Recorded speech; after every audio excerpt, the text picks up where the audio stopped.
The public hearing on the proposed operating budget and capital program for fiscal year 2026 will now come to order. Ms. Clerk, please proceed with the roll call. Thank you. Councilmember Pro Tempore Tasha Kama. Present. Vice Chair Yukile Sugimura. Looking forward to a very productive and interesting meeting. Thank you, everyone. Thank you. In the chambers. Councilmember Tamara Paulton. Aloha ahia he kako. Councilmember Gabe Johnson. Aloha, Chair, council members, committee members. Councilmember Kiani Rollins Fernandez. Excused. Councilmember Tom Cook. Aloha and welcome all. Councilmember Nohelani U'uhajens. Aloha, everyone. Councilmember Shane Sinensi. Aloha winala. And Council Chair Alice Lee. Can excuse her for now. Perfect. Chair, you have 7 members present. You have a quorum to conduct the business of the council. For the record, my name is Moana Ludi, and I'm the county clerk. Seated next to me is the deputy clerk, Rochelle Thompson, and our legislative division staff, Lauren Saldana, Del Yoshida, Arthur Suyama, and Joyce Morishige are also here with us. Joining the meeting from the Office of Council Services is Director David Rotz and the Deputy Director, Rochelle Kawasaki. From the Department of the Corporation Council is Kristen Rigglesworth.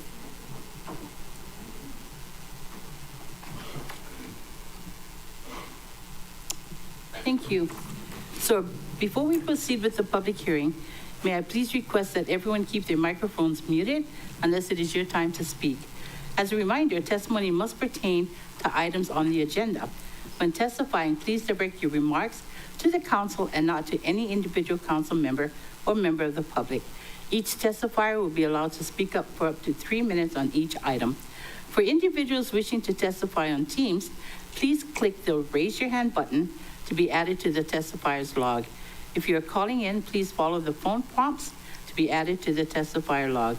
Decorum shall be maintained at all times, and any person who behaves in a manner that disrupts, disturbs, or impedes the orderly conduct of any council meeting can, at the discretion of the presiding officer or a majority of present council members, be ejected or banned from the council meetings, or, if participating remotely, muted or dropped from the meeting. Examples of disruptive behavior include, but not limited to, heckling, shouting, use of profanity, threatening or slanderous remarks made to any member of the council, staff, or general public. Ms. Clerk, will you please proceed? Thank you, Chair. We'll begin with the presentation of written or oral testimony. At this time, individuals may testify on Bill 4041, 2025, a bill for an ordinance relating to the operating budget for the County of Maui fiscal year July 1, 2025 to June 30th, 2026, and Bill 42, a bill for an ordinance relating to the capital program for the fiscal year ending June 30th, 2026. If you haven't testified here before, there's a timer and a light. They'll indicate where you're at in your testimony, and you have 3 minutes per item, so a total of 6. Once you complete, if you're testifying on both, please let us know, and we'll restart the timer for you. Chair will begin with Baldwin High School, Austin Nishida, and followed by Yakota Kamaka. Oops. Oh, you'll come this way. Yeah, sorry. And I'm so sorry, I missed La'akea Wells. We'll call you up after Yakota Kamaka. And you'll just come up to the podium on this side. And if you can just make sure that the mic is right where we can hear you.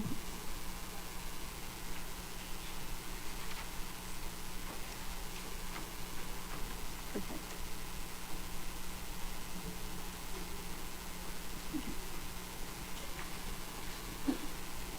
Please state your name. I'm Austin Nishida. I go to Baldwin High School and I'm part of the automotive program. And I believe we need more funding for a program for all of the tools and equipment we need to supply our automotive shop.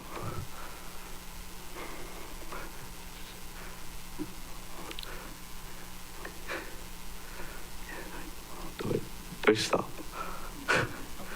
Can I If stop? you're done. Oh, I'm you can done. stop. Thank you. Wait. Oh, I got a Wait. question. Any questions for our testifier members? I just was wondering if you were aware that we have vacancies in the county auto mechanic shop, like for the police and like that. No, I'm aware of that. Do you think you might want to come join us someday at the county? I would love to. That'd be nice. Awesome. Yeah. Thank you. Thank you. Thank you. Thank you. One more question. Oh, go ahead, Member Hodgins. Thank you. So you said you need more money. How much money do you need? I don't know how much exact money we need, but we need a lot more funding. Okay. What you guys gonna do with the funding? What's your plans? Better equipment. A lot of our equipment is actually broken in the shop. Okay. We have 3 lifts broken. Lifts. This is the stuff that you put your cars on and then you gotta work under. Yes. Okay. Okay. We'll figure it out. Thank you so much. Chair, the next testifier is Yakota Kamaka, to be followed by La'akea Wells. Hi, my name is Lakota Kamaka Chrysler, and I'm part of the Baldwin Automotive Shop. I believe that we need more funding for the automotive Baldwin shop because we have a lot of kids and opportunities. And at Baldwin, our education is the best, so a lot of kids choose the career path of trade school. And so I feel like with our automotive program, for a lot of kids going to trade school, they can get started in automotive and have real life experiences when they do go to trade school, so they can have an education and a future if they don't want to go to college. Because most people don't have the opportunities, the education, or the money to. Hold it. Members, any questions for our testifier? Okay, go ahead, Member Paulton. Thank you, Lakota. I just was wondering if you knew that Lahaina Luna High School doesn't have an automotive teacher, and maybe when you graduate, you might come be a teacher at Lahaina Luna, so those kids get the same opportunities. Personally, no, I wouldn't. Education's not really my thing. Neither is kids, but hopefully they find one. Oh, that's perfect. I like somebody that knows where they're going. So what do you think you're going to do with the automotive? Open your own shop?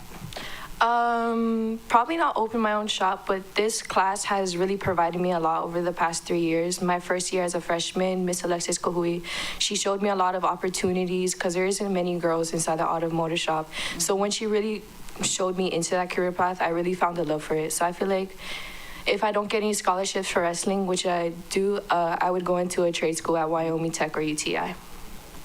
Thank you. You're welcome. I'm stoked out. I'll give you guys money. Thank you. Anything else? No? Thank you so very much. Thank you. Have a nice evening, guys. You too. Chair, the next testifier is La'akea Wells, to be followed by Megan Medley.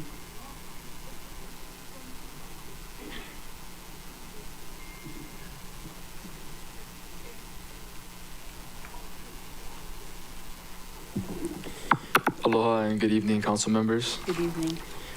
My name is La'akea Wells, and I'm currently a senior at Maui High School. For the past 7 years, I've been actively involved in the MEO Youth Services program. One of my earliest memories was in 6th grade at Maui Wano, where I was selected by my peers to help lead our class in teaching the underage drinking prevention curriculum called Slick Tracy.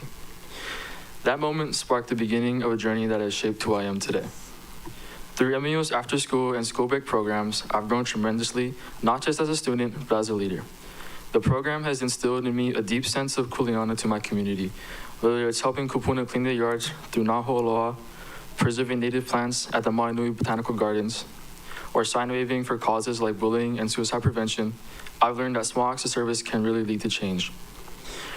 When I was a freshman, MEO partnered with Justin Yanagita at Yadagina Fitness. I was fortunate to participate in an 8-week fitness challenge that experience inspired a passion for health and wellness that continues to this day. The Maui Connection Youth Leadership Task Force has truly been life-changing. I entered unsure of myself, but I learned communication skills, and over time, I built confidence, developing my public speaking skills that served me well in situations like this. Leadership has also helped me be a team player through leading community projects and working alongside my passionate peers. It showed me the power youth have to make a positive impact. It has motivated me to keep striving, not just for my own future, but for the future of our community. Thanks to the knowledge and experience I've gained, I've had the opportunity to intern with MEO over these past 2 summers. As of this past December, I've taken on a part-time role as the program aide. It feels like a full circle moment to be helping teach the same curriculum that I first experienced in the 6th grade. And I'm so incredibly grateful for the opportunities and connections I've made through MEO Youth Services. Mahalo for your time and consideration, and I humbly ask for your continued support of this incredible program. Thank you. Members, any questions for our testifier? Seeing none, thank you so much. Thank you. Chair, from the STEM Works program, we've got Megan Medley to be followed by Malia Gaspar. All right, aloha, I'm Megan Medley, and I'm here in support of the STEM Works After School program. I've been working for after school programs for 11 years, and STEM Works has really opened up new gateways for me. STEM Works is not just extracurricular, it is curriculum, it is kids learning and having fun, and building relationships with friends and peers that are like-minded. And I just can't say enough good things about this program. And I thank you so much for the funding that you have given us. And I just hope it continues. Thank you very much. Very good. Members, any questions for our testifier? Do you have a question, Member Watkins? Okay, thank you. Thank you. Chair, the next testifier is Malia Gaspar, and she will be followed by Lauren Andaya.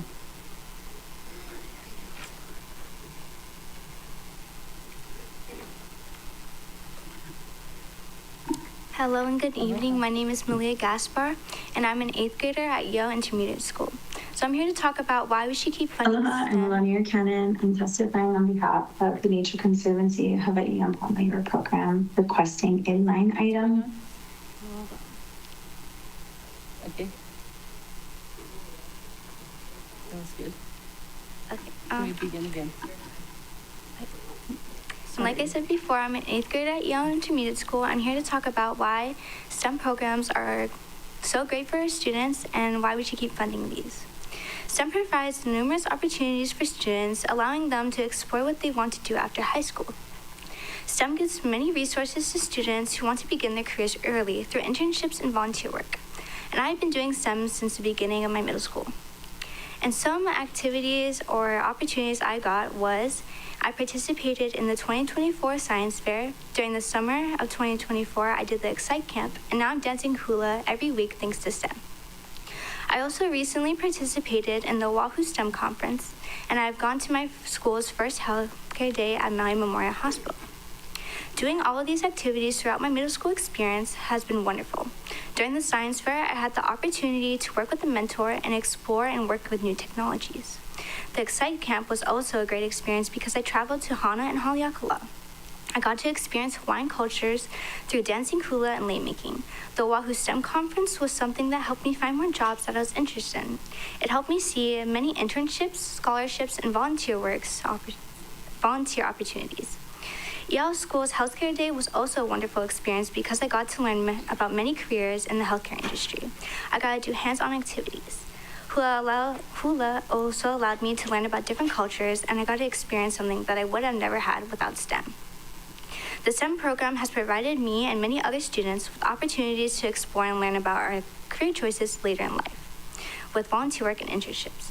STEM has also provided the greatest experiences, including mentorship, exposure to new technologies, cultural activities, and more info about healthcare careers. This gave me the best middle school experience as an 8th grader I could have. And I am still an 8th grader, and I don't want my year to end because STEM has been such a great opportunity for me. And I would like to keep making sure that this program keeps continuing because as an older sister, whose sister is about to become a 6th grader next year, I hope she gets to have the greatest experiences with STEM that I did. Thank you. Members, Ms. Halton. Oh, thank you, Chair. Thank you, Ms. Gaspar. I feel like you didn't tell us what you decided you wanted to become after going to all those places. I guess after, I would definitely want to come back and help STEM. Like maybe when I'm in high school, I would love to volunteer and help with middle schools with STEM. Yeah. Thank you. Yes, thank you. Have a good evening. Thank you. Clerk? Chair, the next testifier is Rowena Dagdagandaya's daughter, Lauren, to be followed by Riley Fukushima.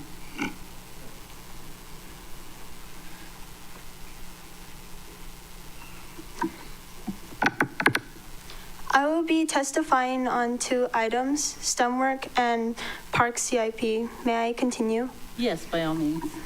Thank you. Aloha Chair and members of the County Council. My name is Lauren Andaya and I am a 7th grader at EL School. I am here today to ask for your continued support of the STEMWorks program on Maui. I've always loved math and science, and being in the STEMWorks after-school program has helped me learn coding and robotics and problem solving. But to be honest, it's not always easy. There aren't a lot of girls in coding and robotics at my school, and at one point, I almost dropped out because some of the other girls were leaving the program too. I started to wonder, maybe I didn't belong either. But then something changed. I got to be part of my first robotics competition, and I saw some of my friends from other schools there. My cousins from Maui Waina and Maui High were also there too. We were having fun, cheering each other on, and I began having fun with my team. That's when I realized I do belong here. I decided to stick with it, and now I know in my heart that STEM is something I want to keep doing. Through STEMWorks, I also got to take part in Introduce a Girl to Engineering Day. I built an earthquake-resistant tower and learned how engineering can help keep people safe. I also attended the Hawaii STEM conference, where I learned about careers in space, technology, health, and environmental science. It was exciting to see how big the world of STEM really is and how many ways there are to make a difference. Someday, I want to be a landscape architect. I want to design outdoor spaces that are not only beautiful, but also safe and welcoming for people of all abilities. I want to help build communities where everyone feels like they belong, just like how STEMWorks helped me feel like I belong. I'm so thankful for my teachers, mentors, and everyone in the community who supports this program. It's made a big impact on me, and I hope that with your support, it can keep inspiring other students too. Mahalo for listening, and thank you for believing in us. Members, questions for our testifier? Member? Thank you so very much, Lauren. This one right. Aloha Chair and members of the County Council. I've been a member of the Maui Swim Club since I was 7 years old, and I am here today to ask for your support in repairing and improving the Coach Spencer Shiriishi Pool in Kahului through the county-wide Parks Facility CIP program. This pool means a lot to me. It's where my teammates and I train almost every day, and it's like a second home to many of us. Most of our swimmers are from Central Maui, so this is our community pool. I know a lot of kupuna use the pool too. We love it, but we also know it needs help. When we go to swim meets at other pools in Kihei or Pukalani, we see how nice those facilities are. The bathrooms are a little nicer and brighter, the decks are cleaner, and the whole place just feels more welcoming. I don't mean to complain, but I really wish the Shiriishi pool could be just as beautiful. We spend so much time there, and I think it deserves to be taken care of too. Swimming has taught me discipline, teamwork, and confidence. It's where I've made friends and learned how to push myself. I hope future swimmers will have the chance to enjoy a safe, clean, and improved pool here in Kahului. Every summer, my swim club offers a free Learn to Swim program for communities in our community taught by our coaches and assisted by swimmers like me. That's actually how I started swimming. Today, I am proud to help lead those same classes and share my love of swimming with younger kids. Thank you so much for listening and for support young athletes like me. I really hope you consider funding repairs and improvements to the Shiriishi pool. It really means a lot to me. Can you make sure the pool gets the attention it needs? Mahalo. Thank you, Lauren. Members, any questions? Member Paulden has a question. Thank you, Chair. Thank you, Ms. Andaya. I just wanted to clarify, you wanted it to stay salty though, right? Or what? I don't know. Okay. Thank you. You're welcome. It's the only one, yeah. Yeah. Thank you. Chair, the next testifier is Riley Fukushima, to be followed by Eliana Viernes.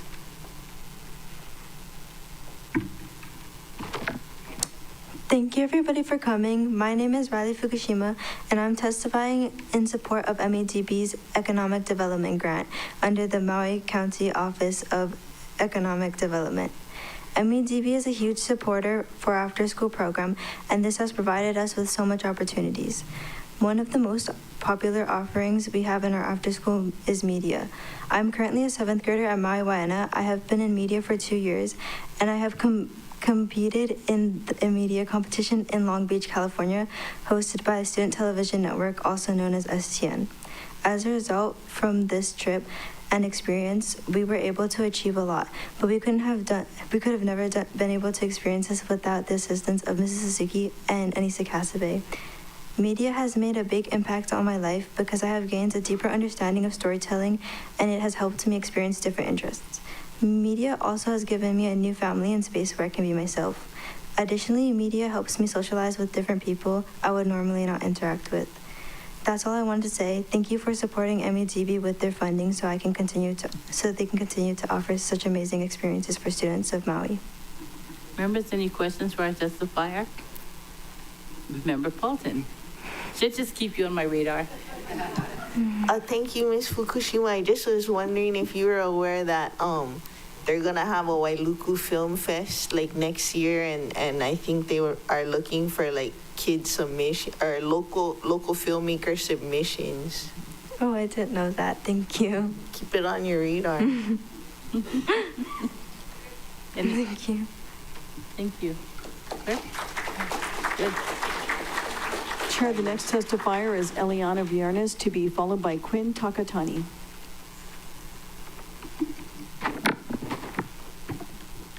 Good evening, council members. My name is Eliana Viernes, and I am testifying in support of the MEDB's Economic Development Grant under the Maui County Office of Economic Development. I am a 7th grader attending Maui Wa'ena Intermediate School, and this is currently my 2nd year in media. I am testifying in support of the MEDB for both my future and the future of other students that are pursuing this field. With the support and funds of the MEDB, our team has been able to compete in many competitions, giving us more experience and exposure to our passion of making videos. For example, this past weekend, a small group of us went to the Hawaii International Film Festival in Oahu to attend Opio Fest. During this event, me and my teammate won first place for the middle school division. The Maui Wa'ena Media program has also taught me important life skills. In 6th grade, when I first started media, I was really shy and quiet, and I didn't know anything about the program. I remember having a hard time expressing my video ideas and being nervous every single time I talked to someone. Although I had a hard time in the beginning, I really enjoyed media and what I was doing, and so I kept working every day and tried my best. Now that I've been able to experience things in media, I don't struggle with those problems anymore. I'm able to express myself openly, and I have experience in media. Being in this program has given me something to do and love. Media has taught me how to be a better person overall from all the things I've experienced. It's because of these experiences that I am testifying in support of the MEDB. With the funds and support of the MEDB, me and all other participating students in STEMworks will be able to have more life-changing experiences. This is why I would like to ask the MEDB to continue to fund and support our program and give both present and future students the experience of a lifetime. Thank you. Members, questions? Okay, thank you so much. The next testifier is Quinn Takatani, to be followed by Jason Akoba.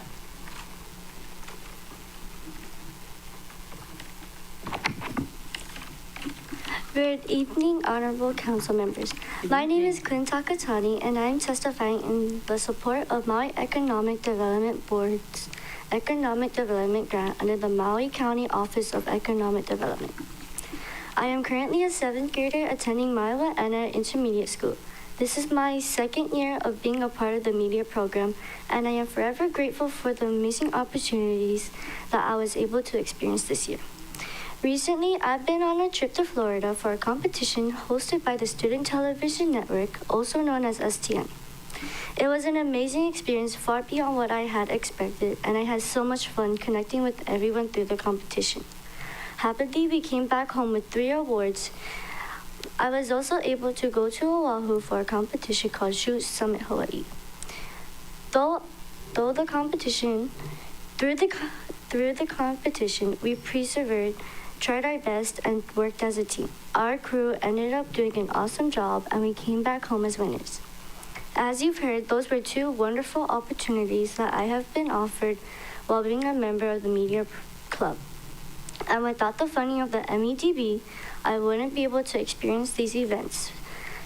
This program not only showed me an optional path to take for my future, but it also enabled me to discover or unlock my passion for filming, writing scripts, editing, and so much more.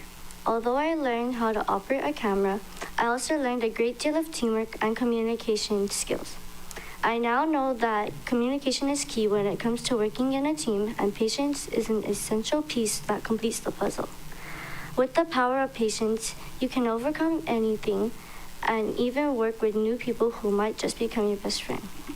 Lastly, I would like to express my gratitude by thanking you for providing and allowing me a chance to explore the art of storytelling, trying new things, and facing new and exciting challenges. So again, I would finally like to ask the County of Maui to continue to fund the Maui Economic Development Board so that they can continue to fund our program and help students learn new things and discover something that they will love just as much as I love the media program. Thank you. Questions, members? Seeing none, thank you. Chair, the next testifier is Jason Akoba, to be followed by Andrea Tagana.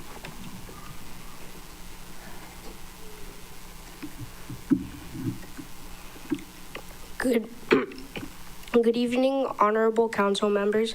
My name is Jason Akoba, and I am a 6th grader attending Maui Intermediate School. I'm here to testify on behalf of Maui Economic Development Board, and I want to tell you what STEMworks After School means to me. This club has given me and many others a home. There is no way that I can express how much this club means to me. It's like a second family to me. It gives us a safe place to learn and express ourselves. Every day that I walk into the media room, I feel happy and ready to do anything. I participate in media and robotics and was able to travel this year to shoots and STN. Since my friends spoke about media and the opportunities it offers, I'm going to talk about robotics. Over the summer, I attended the STEMworks robotics camp at Maui Waiana and really loved it. I continued through the school year and we did really well.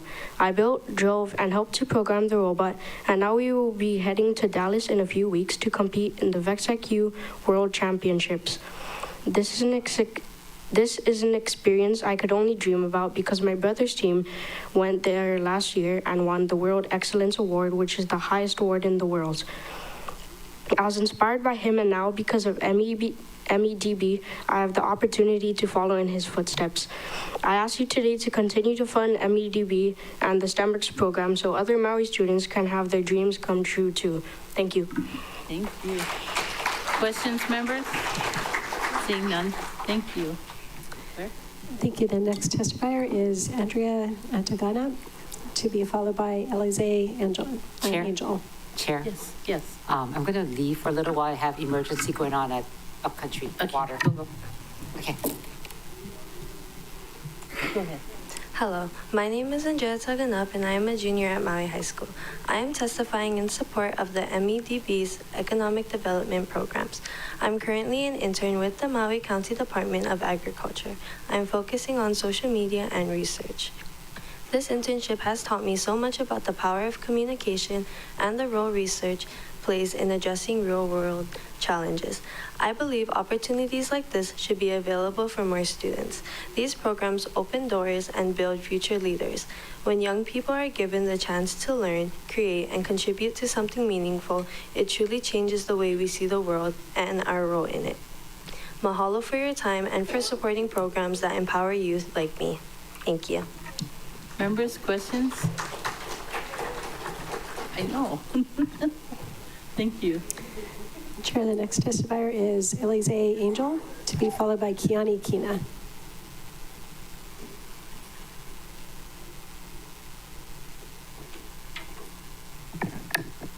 Good evening, esteemed members of the Maui County Council. My name is Alize Angel. I'm a junior at Maui High School, and I'm a passionate advocate for STEM education in our community. I'm here to express my sincere gratitude for the Maui Economic Development Board and their invaluable STEMworks program, and to speak to the great impact their support, including funding and grants, has had on my life and the lives of many students. My STEM journey in high school began with our first robotics competition team.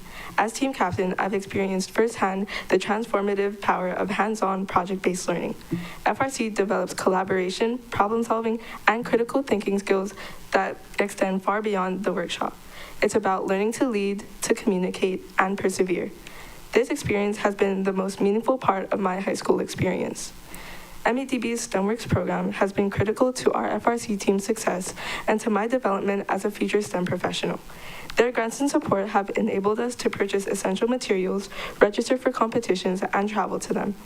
Beyond funding, without this assistance, many of our opportunities would be impossible. Beyond funding, STEMworks provides a vital network, connecting us with mentors, industry professionals, and STEM resources, enriching our learning and providing real-world context.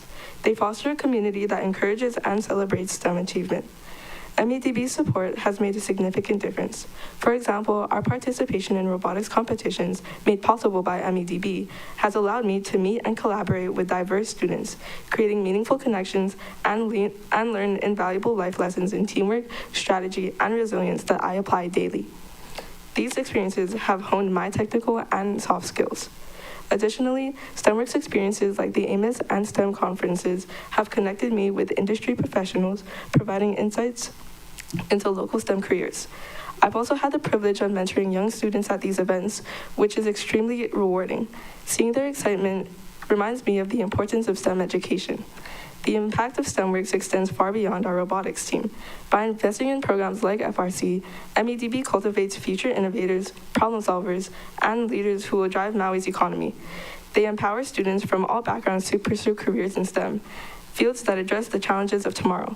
MEDB's commitment to STEM education is an investment in our future, a future where Maui students are equipped to thrive. I encourage your continued support of MEDB and the STEMworks program. Their work significantly contributes to the growth of students and the future of Maui. Thank you for your time. Thank you. Questions? Member Paulden has a question for you. Thank you, Miss Angel. I was wondering what your future STEM profession was gonna be, and if you wanted it to be with the county, if it's like engineering or IT. I'm interested in biomedical engineering or pharmacy. And yeah, I'd love to come back to Hawaii and pursue a career here. Perfect, thank you. Thank you. The next testifier is Kiani Kina, to be followed by Bryce Carvalho.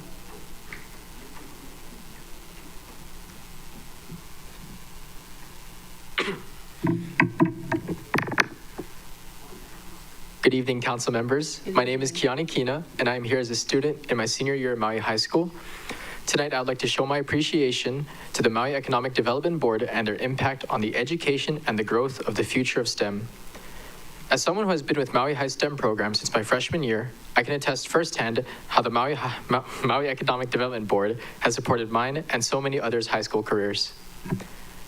Like Alize, my experience with STEM started when I joined Maui High's first robotics competition team, also known as FRC. This program has been monumental in the personal growth and success I've experienced in my journey as a high school student.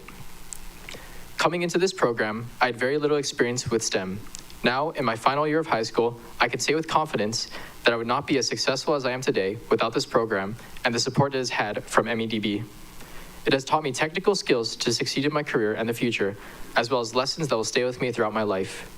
Most importantly, it has blessed me and many others with a community that we can all call a family. Without MEDB's support, it will be impossible for this robotics team to thrive and sustain a team with the ability to compete with the best. With their support, we are able to keep up with advancements in the competition, both mechanically and in programming. With their funding, we are able to register for competitions out of state and compete nationally with the best teams in the world. In addition, MEDB's STEMworks program provides integral support to our engineering and STEM programs, with opportunities such as the Hawaii STEM Conference and its pre-conference competitions that students at Maui High are pushed to compete in. Another amazing opportunity given to local students is the Amos Conference, which has personally given me an amazing insight into the industry of STEM and future careers to pursue, all on the island of Maui.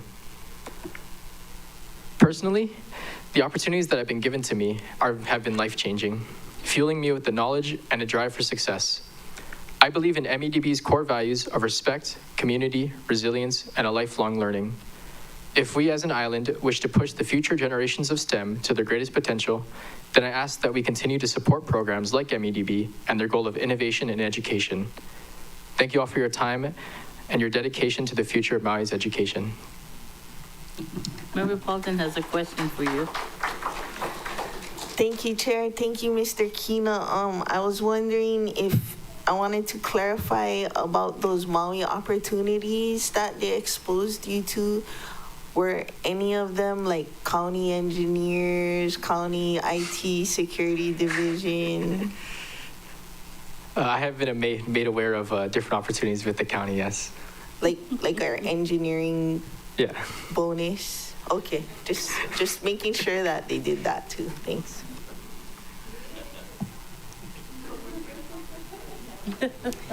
Thank you.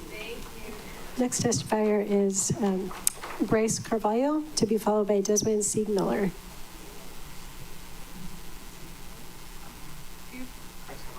Bryce. Your price, I'm Breeze Carvalho. Is it me?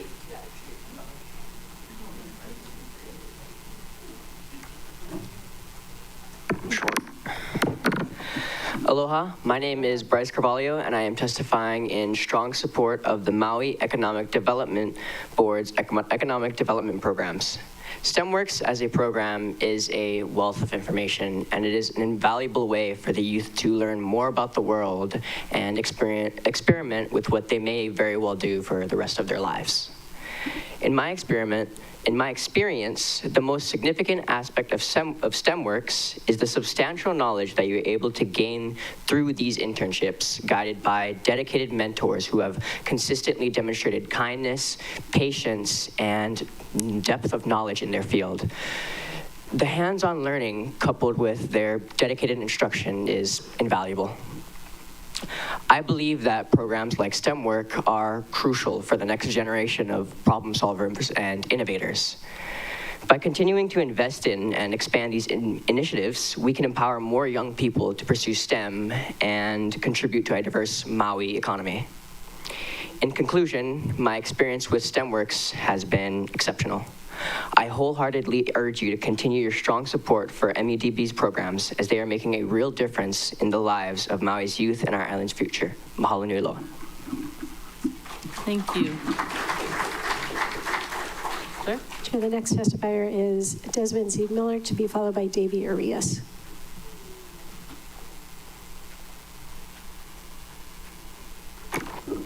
Aloha Maui Council. I'm Desmond Sigmiller, and I've been a student in Maui High's auto program for the past 4 years, and I'm asking for you guys to fund us in our program. Sorry, I'm a bit nervous. For the past 4 years, like this autos program helped me a lot. Not only does it benefit me, but it also benefits my family and people around me that I could also help if they need something with their vehicle, since vehicle transportation is like our #1 stuff to get to work, to make money and everything. And I believe in every household, even my mom says it, that every household kind of needs a mechanic, someone who knows what they're doing, someone who stuff. So being in this autos program for the past 4 years helped me a lot. And not only did it teach me about autos, it taught me many skills that I would need in life, like problem solving, or like not being frustrated over just some little problem. So I'm asking for you guys to help fund our My High Autos program, because not only does it help us, but it also helps our community, since we also do vehicles on our community. Thank you. Thank you. Questions, anybody? You have a question, Member Paulson? Thank you, Chair.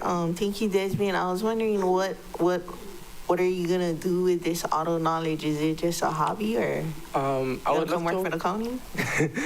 Well, I would love to open up a shop. Like eventually, I would love to move back to Maui, because I could never stay away from this place, but I'd love to open up an auto shop in Maui that does everything, since it's kind of hard to find that in Maui since it's such a small island.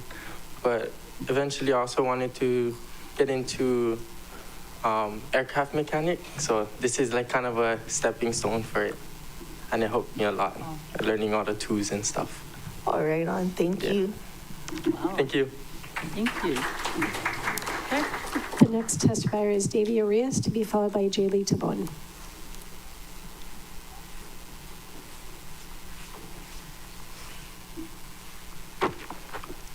Hello, council members. My name is Davy Arias. I'm speaking on behalf of the Maui High Autos program, and I'm asking for your support to fund our automotive program. As my classmate Desmond, I've also been a 4-year auto student at Maui High. It's taught me a lot of things like working on cars, how cars work. It's also taught me a lot of life skills and how to just be a better person.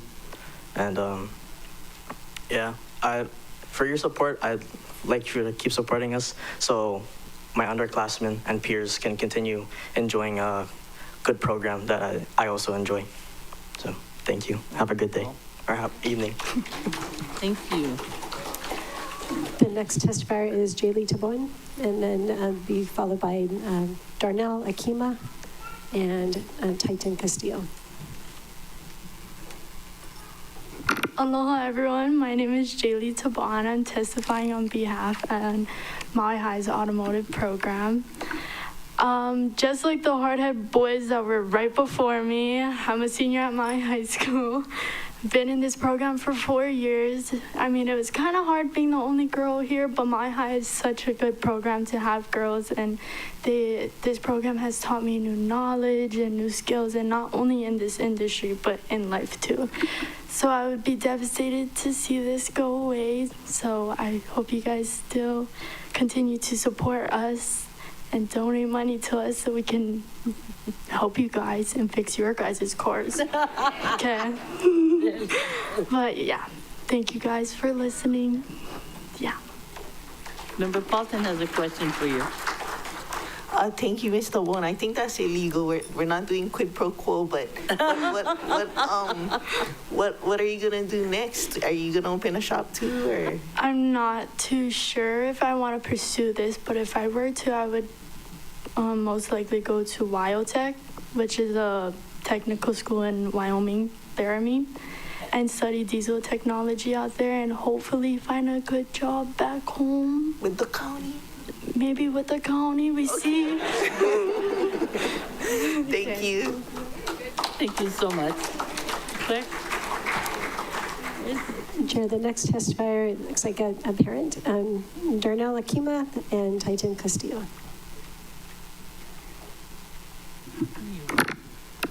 Aloha County Council. Aloha. My name is Darnell Akima, and I am so honored to serve as the club director for the Central Clubhouse of the Boys and Girls Clubs of Maui for the past 5.5 years. Thank you so much for this opportunity. This evening, I will be reading for one of our members and then their family who didn't want to come up but is sitting here in our audience tonight. And then after that, we will have another member, Titan Castillo, from our club to share his portion. So at this time, I am a member. My name is Miracle Kahai. The Boys and Girls Clubs of Maui Central Clubhouse provides me with fun activities like art, games room, and I love playing pool. They help me meet new friends and supports team bonding. At the club, staff take our ideas and make it happen. I am a member of the Torch Club, which is a club within a club, and am running for secretary. We provide community service projects, plan and go on field trips, and propose fundraising ideas. The Boys and Girls Clubs of Maui Central Clubhouse supports and listens to me when I'm having a hard day or if someone hurts me. Thank you so much for your time, Miracle. Beautiful. Now I am Miracle's parents. I am so grateful for the Boys and Girls Club. We have 2 daughters that attend after school. They are full of excitement as club helps to enrich and empower their emotional and physical well-being.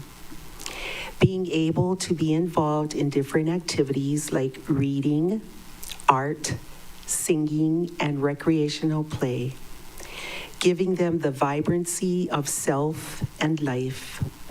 I truly appreciate the roles of each staff member and what they play for my family and I. Much mahalos, the Kahai Ohana. Thank you. Thank you. Members, any questions? None? Thank you so much, Ms. Akima. Come take it. The next testifier is Titan Castillo.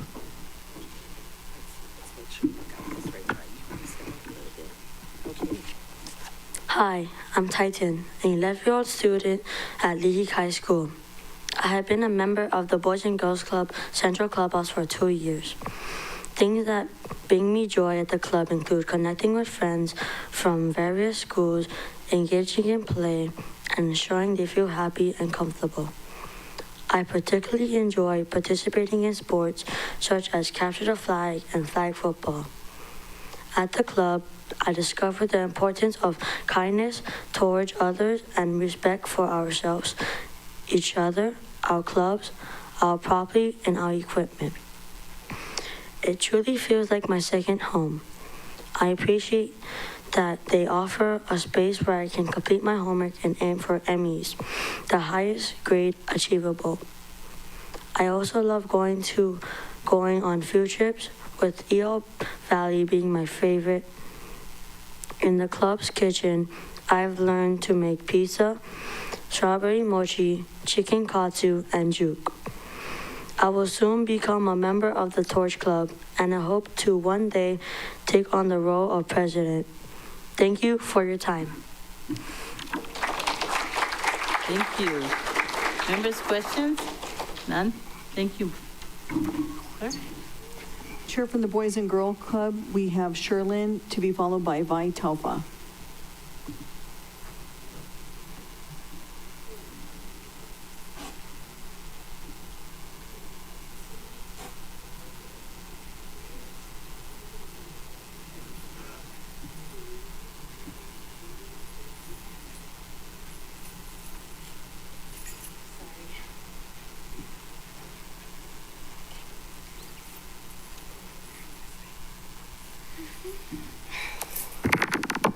Hi. Sorry, I have it on my phone. Okay. Aloha, my name is Sherlyn Kaniho. I can't express enough on how incredible Boys and Girls Club is and has been for me and my family. Without their support, I wouldn't be able to work with such peace of mind. Unlike other programs, ours are flexible and they don't require additional fees, making it accessible for everyone. The staff is truly remarkable. They're more than just caregivers. They're like family to our children. They generally care and take the time to build meaningful relationships with both the kids and us parents. They assist with homework, organize exciting field trips, and even provide necessities like bikes and like school supplies and stuff, which helps me out a lot being a single parent of 4. And other than that, like, I hope you guys can continue supporting them and stuff, because my kids love it there. They kind of rather be there than at home at times, because we do chores all the time. We have a big yard to clean, and mom's like, we gotta do this. I wish I could just go to club. But yeah, in essence, the Boys and Girls Club has made a profound difference in our lives, and we are incredibly grateful for everything that they do for me and my children. And that's it. Thank you. Members, questions for the testifier? Seeing none, thank you. Chair, the next testifier is Vi Taufa, to be followed by Makana Anzai.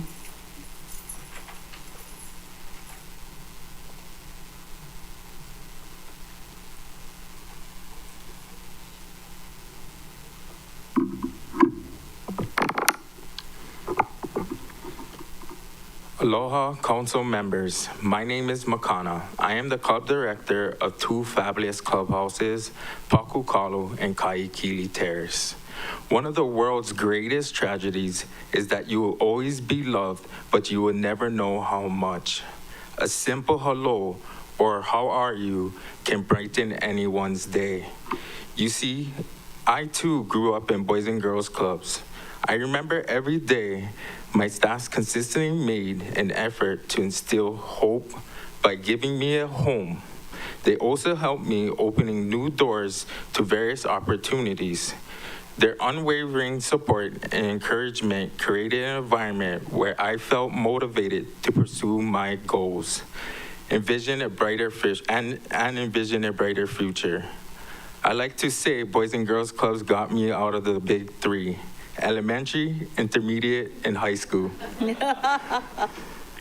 Now as a club director, my mission is to inspire and enable all young people, especially those who need us most, to reach their full potential as productive, responsible, and caring citizens. Thank you. Thank you. No questions? Thank you. Clerk? Chair, I'm going to call for Vi Taufa, and she'll be followed by Kelly Monroe Pearson. Aloha Council members, my name is Vi. I am the Vice President of our Young Leaders Group at Pakukalu Clubhouse. The Boys and Girls Club is my favorite place to hang out after school because there are so many fun activities to do. When we arrive, the staff help us with our homework and give us fun worksheets called Project Learn. My favorite activity is playing dodgeball with my friends. The thrill of the game and the laughter makes it an unforgettable experience. I also love coloring, drawing, and singing. Each activity we do brings me joy. The Boys and Girls Club is more than just a club. It's ohana. It's a place where I can be myself, be creative, and feel a sense of belonging. I'm sure many of you feel the same way after hearing my speech. Thank you.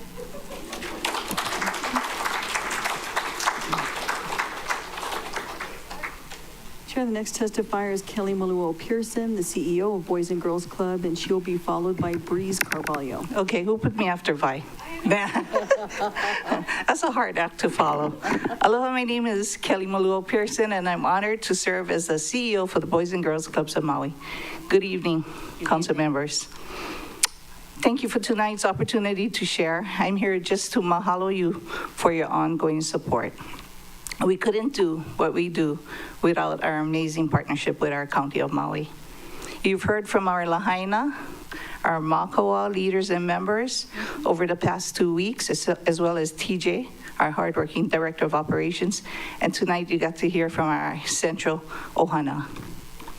We strongly believe that our organization plays a critical role in our community because we do whatever it takes when we are needed and where we are needed to serve our Maui children and teens, who are our future leaders. The pandemic years were and still are challenging, but we remain constant. We were where we were needed the most during the tragic 2023 fires. With your ongoing support, we will continue to be here for our young people. With a budget of over $4 million, the funding we receive from the county plays a huge role in the delivery of our services and achieving our mission. We continue to strive to bring funds into our community, securing over 62% of our budget from grants, foundations, individual and corporate supporters, and the state and federal government. When I have more time, I will share more about our Club on the Go, a clubhouse on wheels, which serve youth who do not have access to a club facility. Huge mahalo to MEO for allowing us to park the RV in their lot. We have many amazing stories from our new mental wellness staff member who provides incredible social, emotional activities at our clubs. And our one-stop resource center continues to be a hub for the community and resources for youth. It's impossible to ignore the uncertainty and change we face. Uncertainty can be scary, and change, even good change, is challenging. Yet, they also bring new possibilities. though none of us can predict the future, we can rely on our mission, values, and traditions. These constants, along with a heavy dose of resilience, can help us navigate whatever comes our way so that we can have an even greater impact.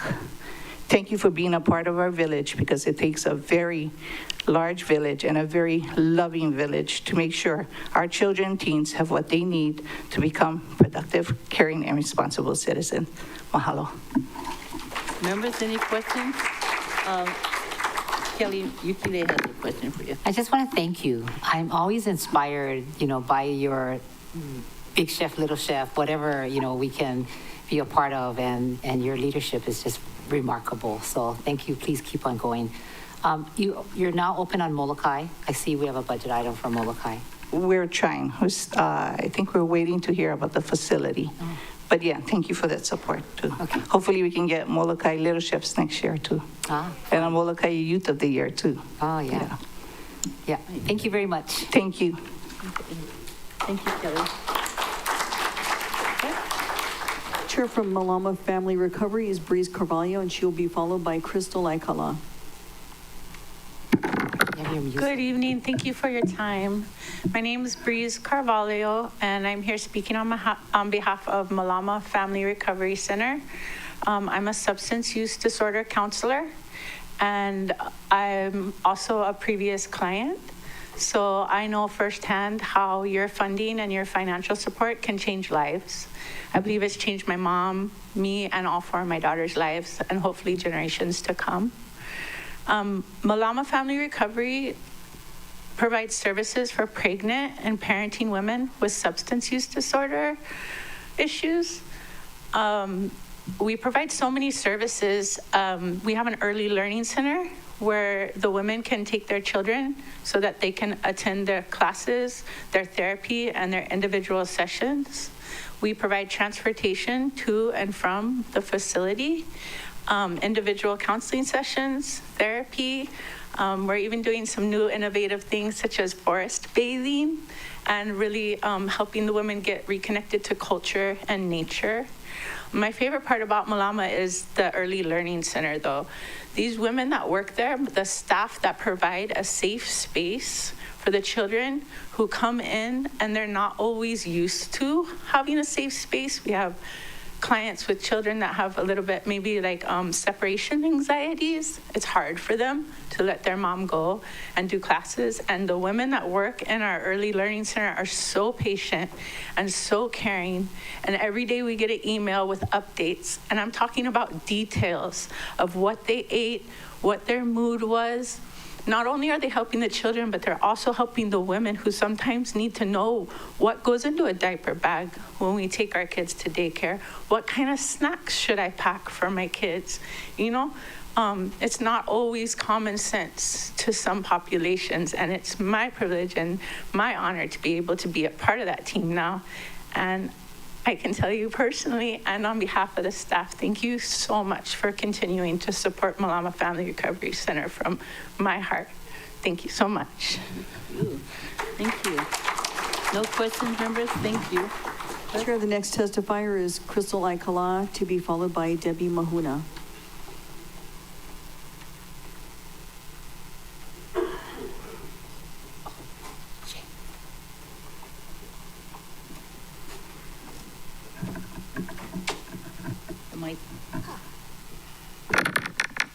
Hello, everyone. Hello. Aloha, my name is Crystal Aikala. I am a counselor over at Malama Family Recovery. If you were to ask me just 2 years ago if I would be a counselor there, I wouldn't think it was possible.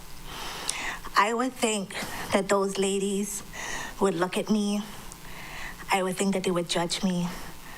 I wouldn't think that they would look past my physical appearance and trust me to be a counselor for them.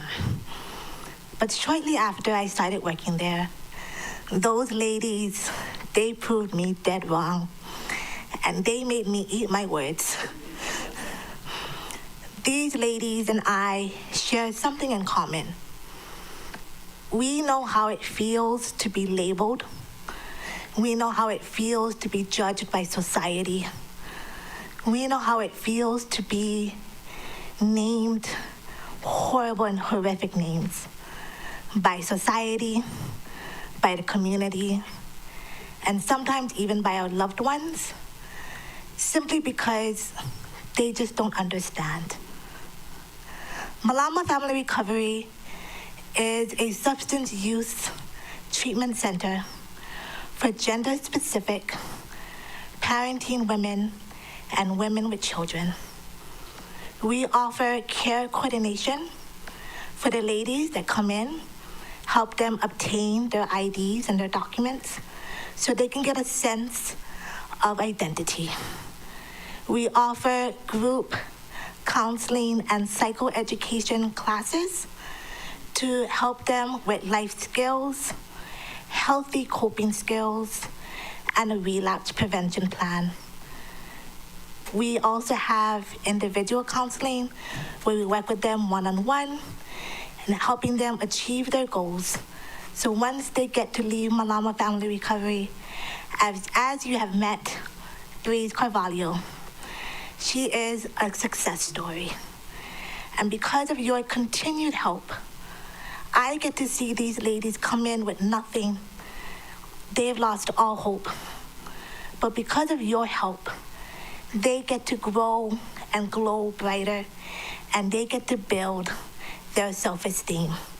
And they get to go out in the community and live better, healthy lives. So I thank you for your continued support, and thank you for allowing me to be here tonight. Aloha. Questions from members? Thank you, Ms. Aikala. I just had a clarification question. When you said like gender specific, it's only for women and children? It is for women and children.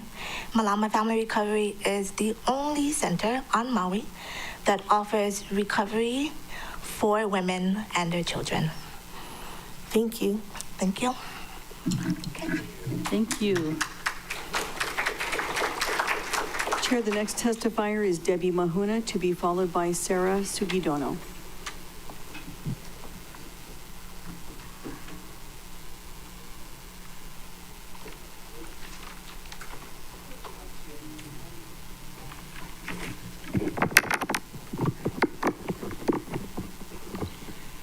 Aloha, Council Chair, and the council members, and also all those that's present tonight. My name is Debbie Mahuna, and I'm the treasurer for Ka'ahumanu Church, which is right across the street from the county building. We are excited about our upcoming project for our church restoration. This has been 14 years in the planning. After many years of preservation, it is becoming a reality. Architectural and structural work and the building permit is complete. A project manager has been hired. Bid requests have gone out and have been received. Now we need to raise $3 million to make this happen. And with your support from the community, I know that it can happen. Throughout the many years of services to our community, it has become apparent that we must continue to preserve and restore a unique Wailuku site, which promotes Hawaiian culture, music, and education. The church has long served the greater Wailuku community and is desperately in need of renewal and restoration. The proposed restoration project includes critical repairs to the steeple, roof, interior sanctuary, and related infrastructure. These efforts will ensure that the church continues to serve as a safe place for Hawaiian worship, celebrations, and community gatherings. We are seeking the community's support to complete this project. The current structure, the fourth on the site, was built in 1876. It is not only a place of worship, but also a significant cultural and historical landmark here in Wailuku. This church stands as a testament to the rich history of Hawaii and its people. It is a symbol of the enduring legacy of Queen Ka'ahumanu.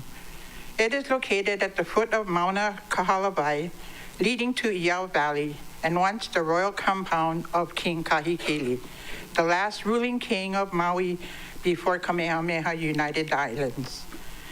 The church's unique New England-style Gothic architectures adds to the aesthetic and historical value of the Wailuku community.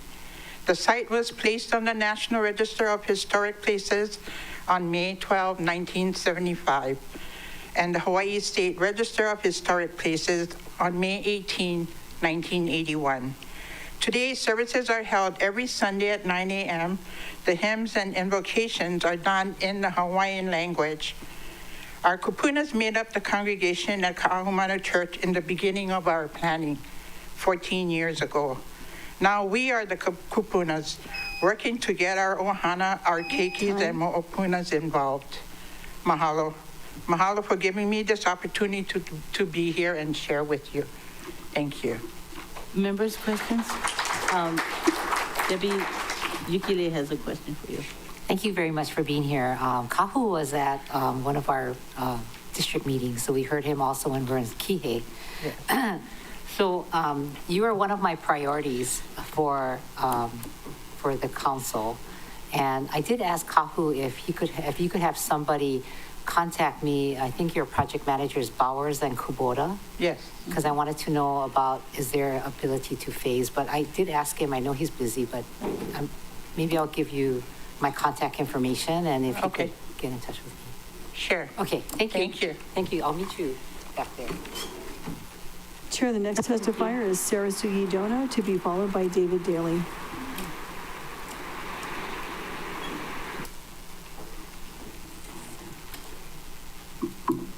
Aloha Council members, my name is Sarah Sugi Dono, and I'm here tonight to ask for your support in increasing the budget for the Maui Nui Marine Resource Council.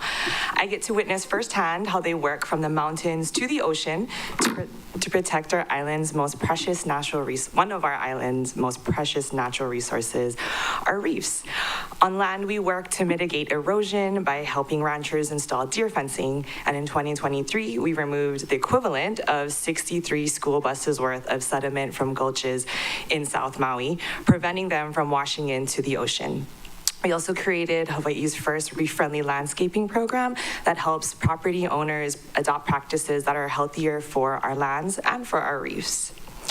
In the water, we're proud to be a co-manager of Hui o Kawai'ola, you'll probably be hearing from them later, a volunteer-based organization that tests water quality at 41 beaches across Maui. The Hui was one of the first groups to test water within the Lahaina burn zone after the fire, and we continue to provide critical water quality data for West Maui and across the island. And just a few months ago in February, we worked with community members in South Maui to rescue broken corals and replant them onto the reef to give them a second chance at survival. Much of the work that we do is done in collaboration with community members and other nonprofits and organizations, and its effects have a lasting impact on our island home. But we all know we can't do this without another important partner, and that's you guys, the County Council, our wonderful council members. Without your support for increased funding, we risk discontinuing this important work, and we leave Maui's future and its precious natural resources to chance. As we've heard tonight, which is really inspiring, Maui is full of bright young students and young people that have big plans for their lives and for our community. They deserve to inherit an island home that has been protected and cared for so that they have the best possible chance to shape the future for all of us. Thank you so much for helping the Maui Nui Marine Resource Council to protect and preserve our beautiful island home for our community today and for the many generations to come. Mahalo. Questions? Okay. Mr. Johnson? Thank you, Chair. Thank you, Ms. Sugidono, for all that you do. I have a clarifying question on the water testing that you do. Is there a place that the public can access the data that you have? Is it online? Or? Yes. So, and just to help clarify, Maui Nui Marine Resource Council, we co-manage Hue'o with the Nature Conservancy and West Maui Ridge to Reef Initiative. I know that can get confusing, so just want to clarify that.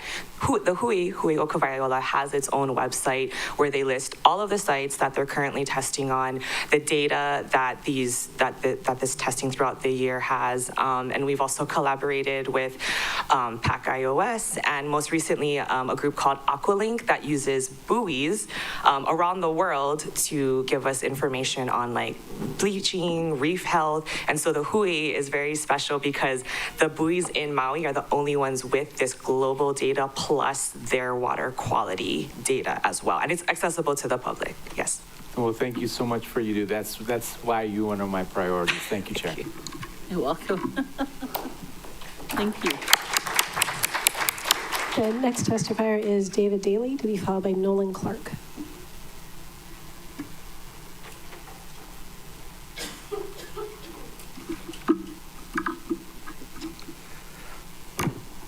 Aloha, Chair, Aloha. Council.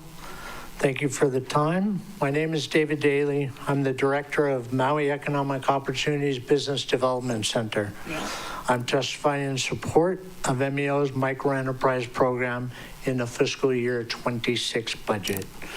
The County of Maui's Office of Economic Development provides grant funding for MEO Business Development Center. The program provides entrepreneurial support, financial education, technical assistance, and small business micro lending on Maui, Molokai, and Lanai. MEO BDC provides much needed source of support, education, and financing for individuals looking at starting their own business. The cornerstone of our program is the Core 4 Business Planning course, which are taught countywide by the Business Development Center staff. Last year, Core 4 graduated over 120 individuals, and along with Core 4 Scholarship Award Program, BDC was able to provide 10 grant awards to be used for startup seed money to help businesses get off to a solid start. Business Development Center also provides youth and adult financial literacy education, which sets the stage for a financial foundation at any age. Last year, Business Development Center was able to provide training to 450 middle and high school students in Maui County and on Molokai, which is part of Maui County, 150 adults throughout Maui County as well. Business Development Center program was able to provide administration and servicing of the micro agricultural grant program since 2021. Last year, we assisted over 118 small food producing farms in Maui County with much needed support. This support speaks directly to Maui County's goal of addressing food insecurity and promoting economic diversity. MEO BDC staff and MEO administration truly appreciate your continued support. Thank you. Questions, members? Seeing none. Thank you, Dave. Thank you. The next testifier is Nolan Clark, to be followed by Marilyn Tanji.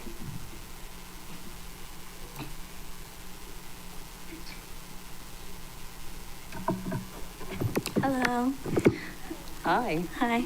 My name is Nolan. I live in Haiku, and I'm here to support increasing the budget for the Maui Nui Marine Resource Council, and specifically to allocate $100K annually for Huioka, which I am a part of. So we monitor water quality at 41 beaches across Maui, and we gather important data, which is critical in guiding our island toward taking action to protect our watershed and therefore our coastal water and reefs. The data we gather gives us insight into problem areas so we can figure out sources of pollution, sediment, and things that harm our water and the reef. So it's important that we're financially able to keep doing this work and collecting this data to protect our reefs and marine ecosystems. Thank you. Members, questions of the testifier? And then thank you. The next testifier is Marilyn Tunchi, to be followed by Liz Yanel.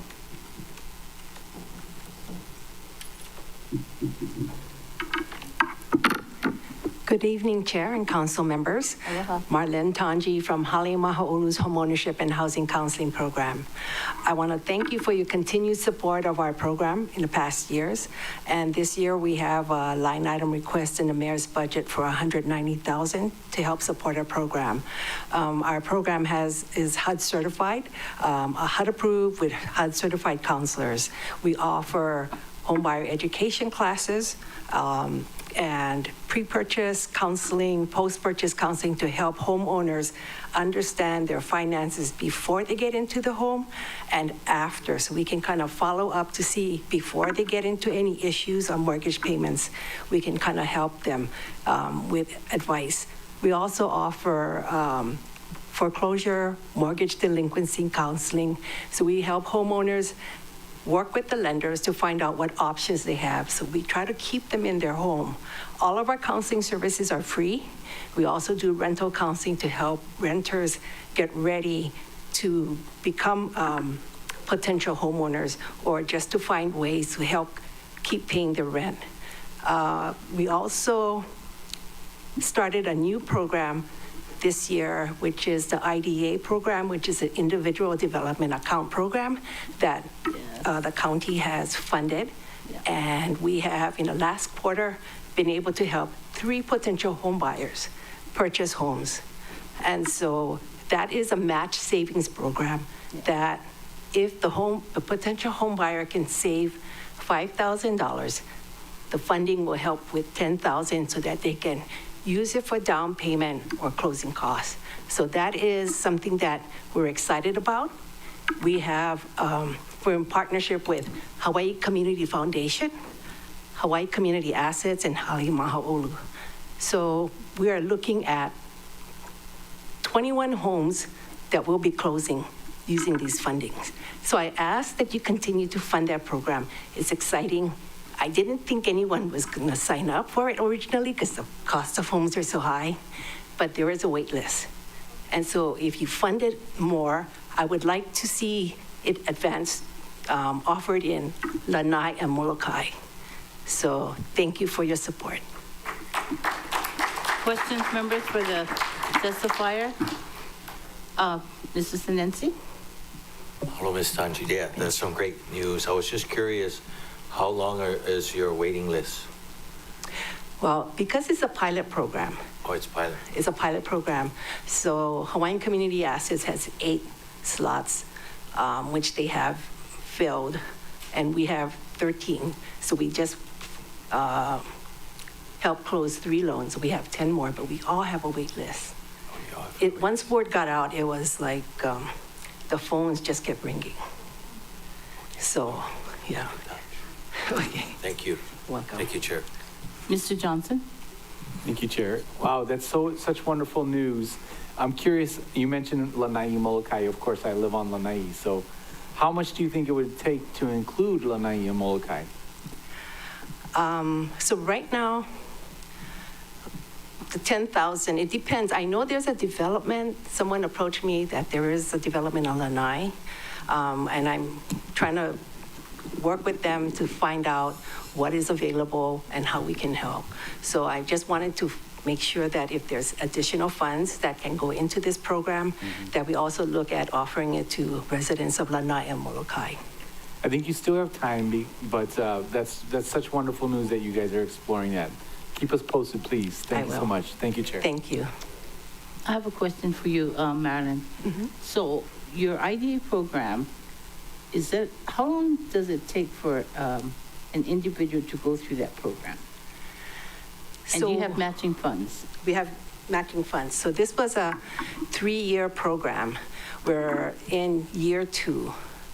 And Technically, we have just started, but these families that were closing have been saving for a long time.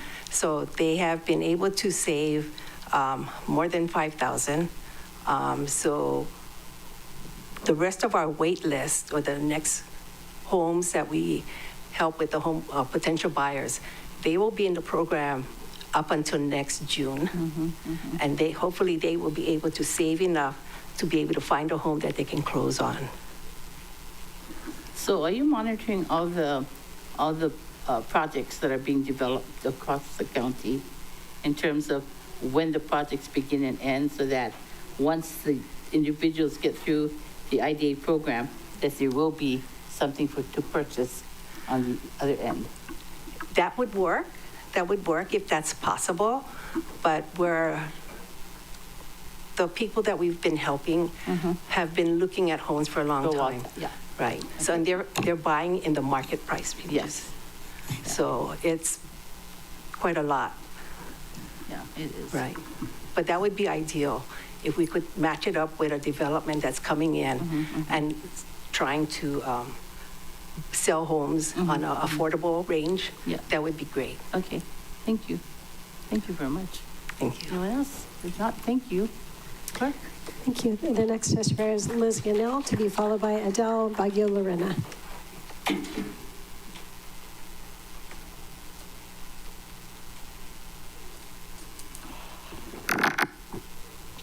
Aloha mai kako.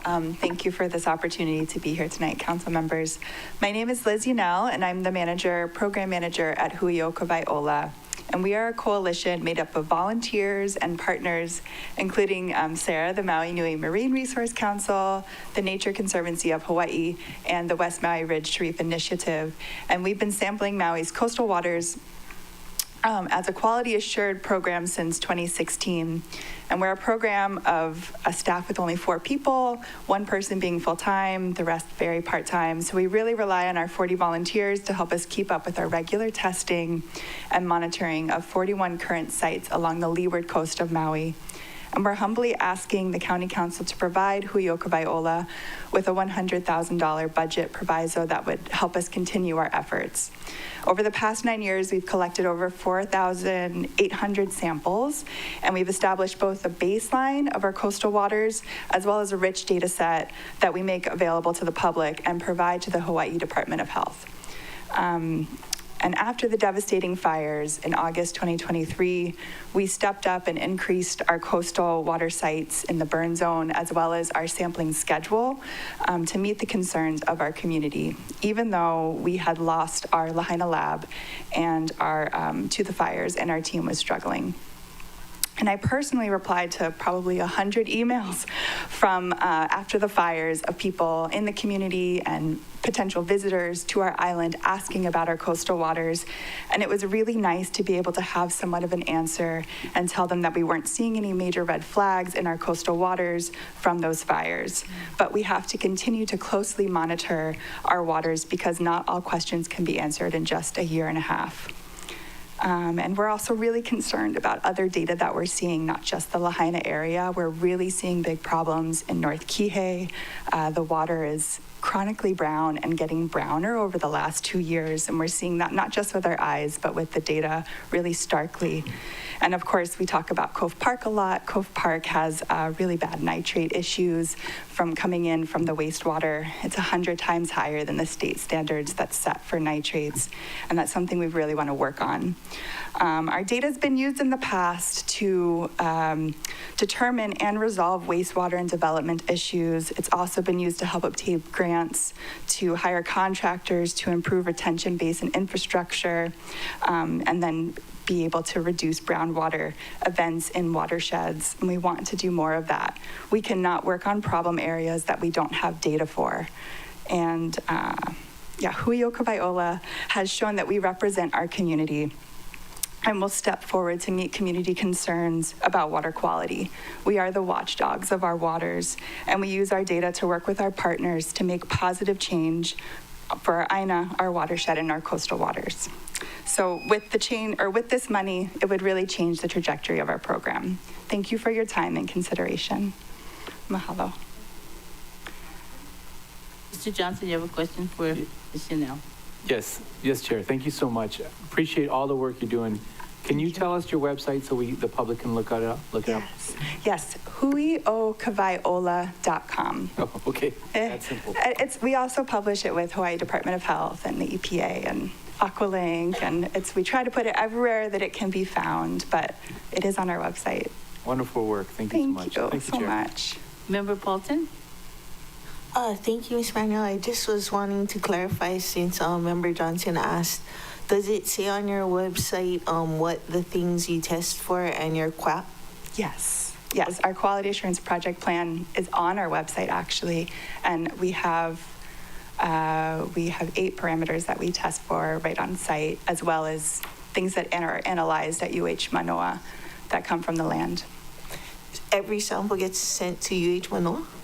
Right now, we're cutting 2 sites short because we don't have the budget, but 39 of our 41 sites, we send to UH Manoa. And the testing that you did after the fire, was there additional substances that you tested for? Yeah, so we did our normal sampling and increased the sites to get more of a baseline of the sites that were new to us, but we also helped other researchers collect things that I had to learn on the fly, like heavy metals and volatile organic compounds. And right now we're also working with the Department of Health to quarterly continue tests for heavy metal sampling, which is completely different from what we normally do. Thank you. Thank you.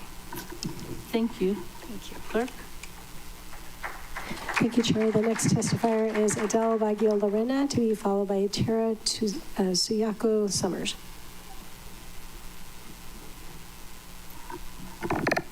Hello, Chair, council members.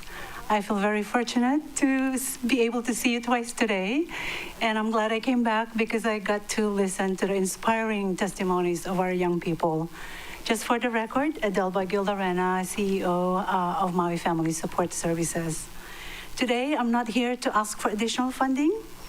I understand that the county faces immense priorities, especially after the aftermath of the wildfires. Instead, I want to take the moment to sincerely thank all of you, your staff, and the department heads and their staff, especially the Department of Human Concerns, for their continued support of our vital programs that serve our keiki, our ohana, and the kupuna. Thanks to your support, your investment, we are able to deliver impactful services through programs like Early Head Start, Connect Connections, childcare subsidies, our Early Childhood Resource Center, and literacy program, and our youth services program. I'd like to highlight the power of our partnership. For every dollar that you provide, that the county provide, we are able to leverage the funding significantly through federal and state funding. For example, a $70,000 county investment in our Early Head Start program, we bring in $1.5 million from the federal government. For a $45,000 investment in our Connect Connections program, we secured $1.3 million from the Department of Education. Your $482,000 for childcare subsidy that the county provide, we bring in an additional $1 million from the Office of Child Care. And lastly, the $50,000 that you support for our youth services, we match it with a $180,000 match from the state. In fiscal year 2024 alone, we served over 8,200 individuals in Maui County. That reach would not be possible without your support, because this federal funding, they require non-federal share, which is the county funding.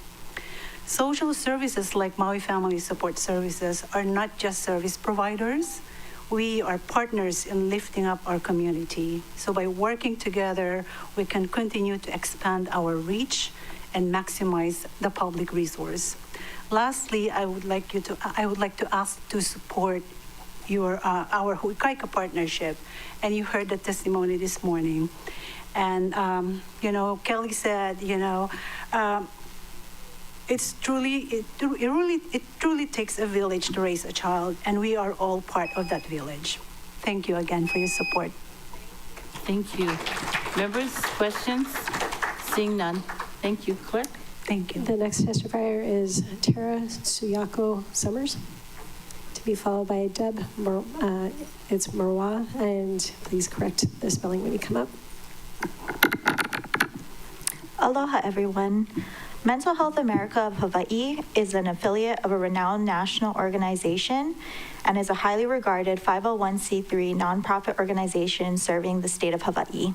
For nearly 80 years, we have been fulfilling our mission to promote mental health wellness through education, advocacy, service, and access to care through our mission of mental wellness for all.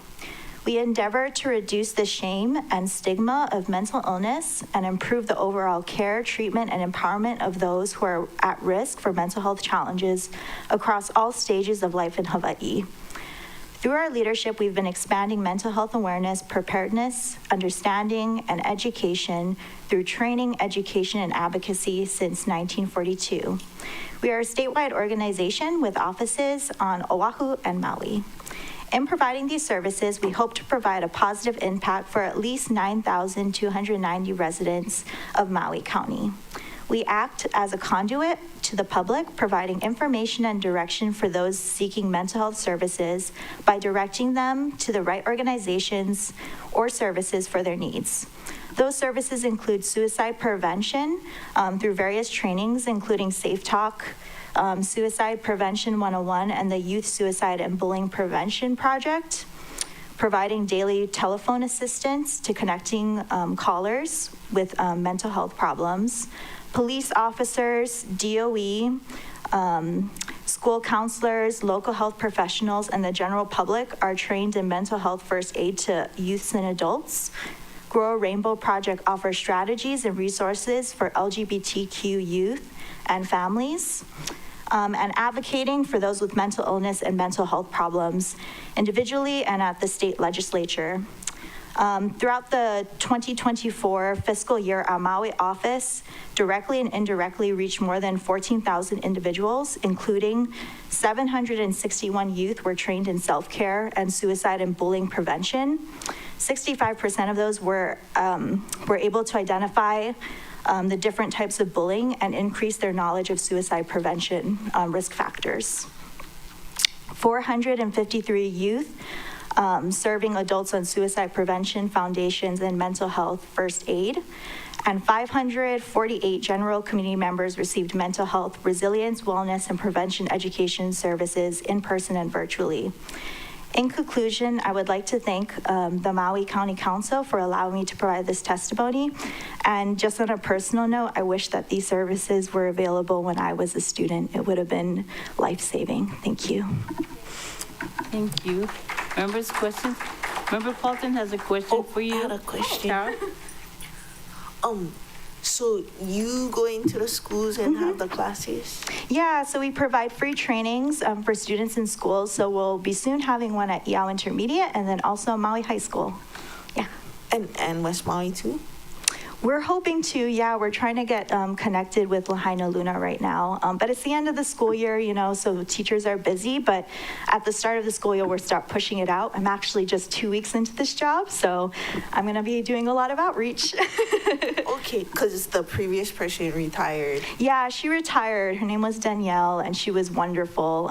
So I'm taking over her role now. I know her. Do you want to connect with her to get into the Lahaina schools, or you? Yeah, I already have a connection with her. So we did go to Maui Prep, but I think, yeah, we still need to definitely reach out to Lahaina students. That's one of my goals for the next school year for sure. Thank you. Thank you so much. Good luck with Maui Prep. Yeah, I know. Thank you. Chair, the next testifier is Deb Marwa, and please correct my pronunciation if I've gotten that wrong.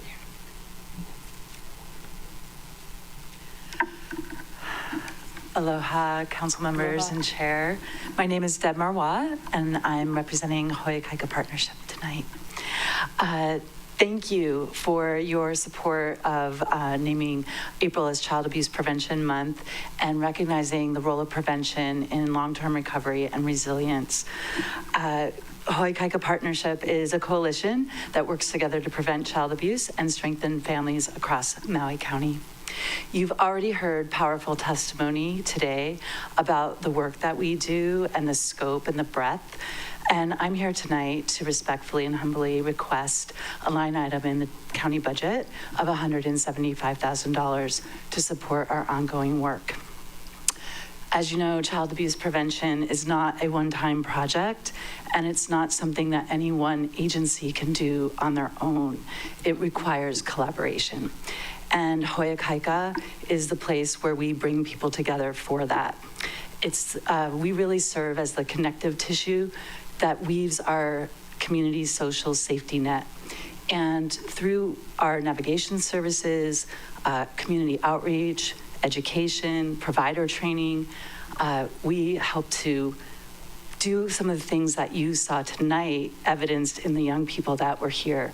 They all are benefiting from protective factors from so many organizations. And what we're helping to do is bring them together to do even more and have a bigger impact.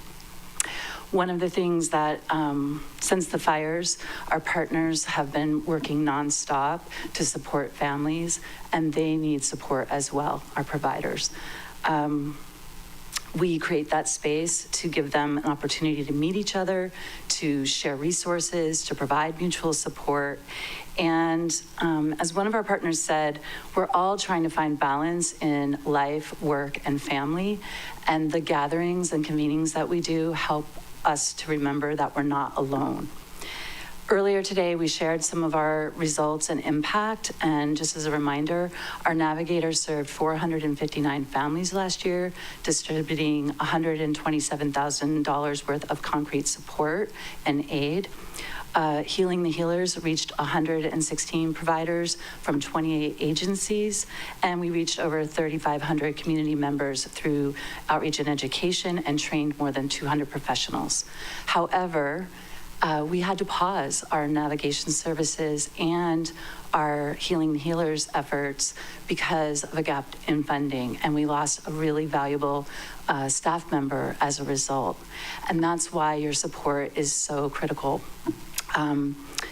County funding will help us to reestablish consistency in the navigation services for up to 200 families a year. It will help us sustain those monthly Healing the Healer sessions and expand our public education and book distribution. Thank you for your time and your support, and I'm happy to answer any questions you might have. Members, do we have questions for our testifier? Seeing none, thank you so very much. Mahalo. Chair, the next testifier is Connie Meekoff.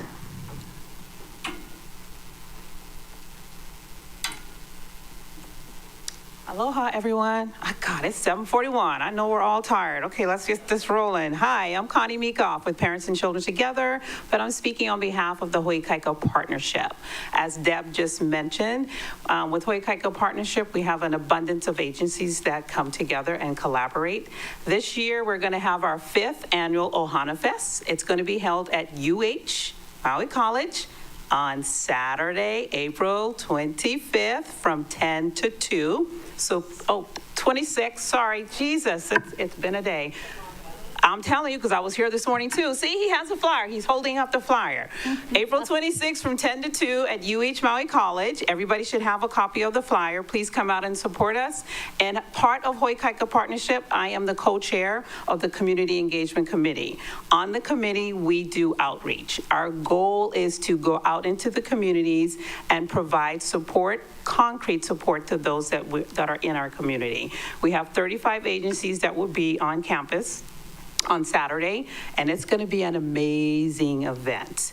In 2024, Hawaii Kaika Community Engagement Committee members participated in 10 outreach events and reaching nearly 1,300 families.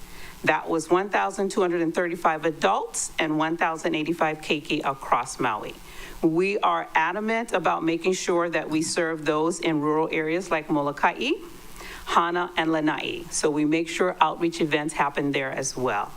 We see how people need to be seen, supported, and informed about the outreach and things that happen. We need to make sure, and also to prevent trauma. I'm going to go into a quick story real quick. said to use a story of a client, I'm going to use my story instead. I am a product of a household of child abuse and neglect, meaning I witnessed domestic violence in my household. My parents had domestic violence in the household growing up. I was a product of witnessing that along with my 3 siblings. You cannot understand the impact that that has on a child growing up. It is detrimental. We hold that to ourselves no matter what we do, how we act, however we walk into this world, it still is a part of us. We try to let it go, but we still hold on to it. So with us coming together as a Maui community, we can help those kids. There's too many things happening on the island where kids are not being supported, kids are not being taken care of. It is our job as this island to support our youth, to support them, take care of them, and be there for them, and to help the parents. Because with healthy parents come healthy families, come healthy children. We keep wanting our kids to stay on Maui, but we got to support them so they can be healthy individuals. Thank you very much. Appreciate you all. Members, do we have questions for Ms. Meekoff? Seeing none, thank you so very much. Thank you. Have a good evening. Members, Thanks, it is now 7:44. Your chair would like to call for a 10-minute recess. We have 24 more testifiers to go, so we should be done in another hour. So it is 7:44. We're going to reconvene at 7:54. Recess.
The public hearing on the proposed operating budget and capital program for fiscal year 2026 will now reconvene. It is now 8 o'clock. Ms. Clerk, would you please call the next testifier? Chair from MEO Head Start, we have Mary Smith to be followed by Camille Makamai Smith.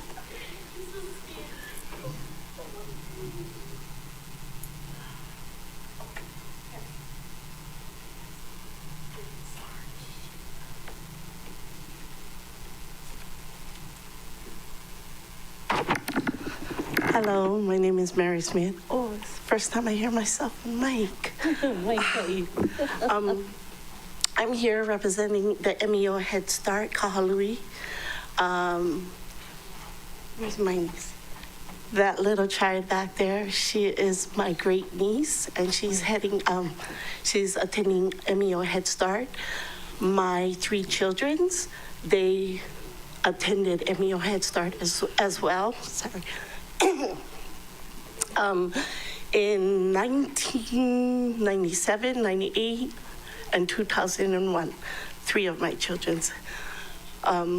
It has changed a lot. The MEO Head Start, they have changed a lot. At the time, we didn't have walking computers, you know, so everything was books and papers and a lot of reading. And MEO Head Start, they helped me as a parent, a single parent, a lot.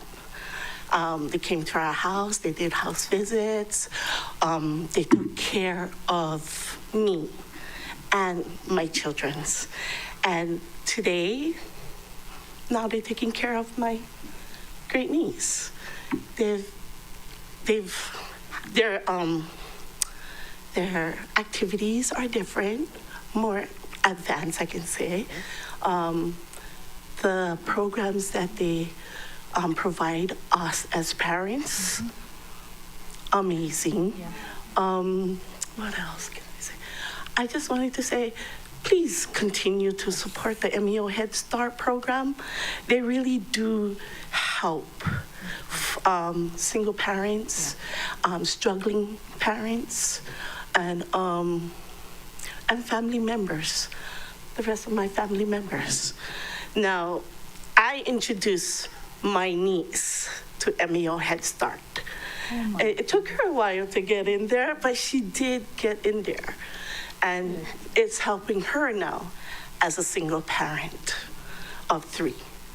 So it's like it's following the tradition. So please continue to support the MEO Head Start program.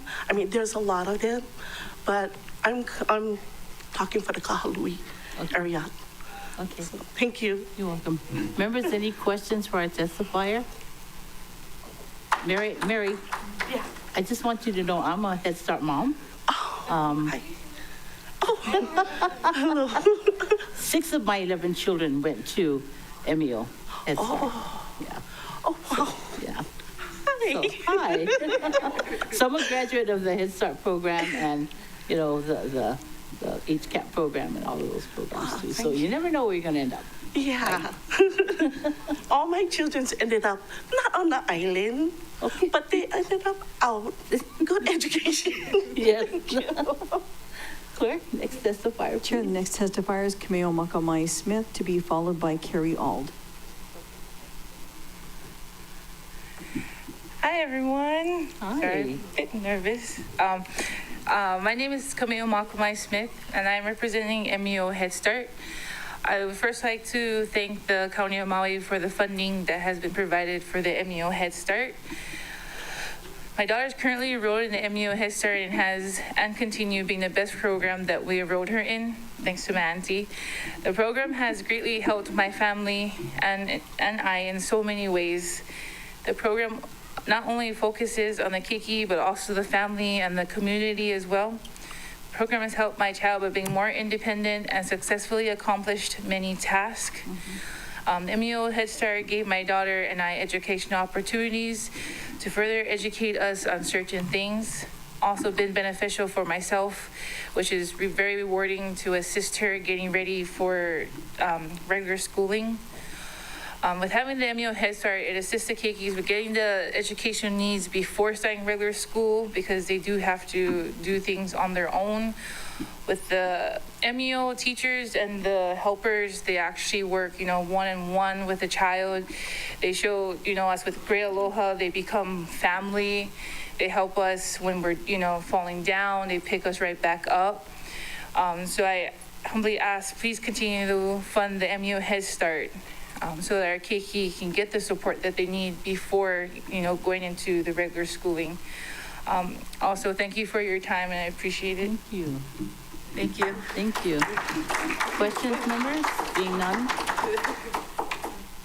Chair, the next testifier is Carrie Auld, to be followed by Uakea De La Rosa.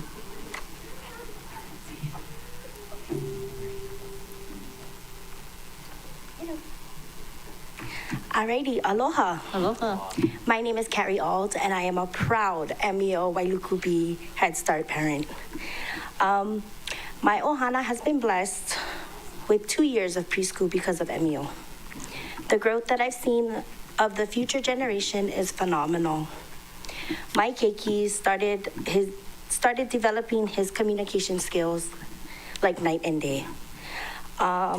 2 years ago, I was worried that maybe my keiki was a little mute, barely speaking understandable words.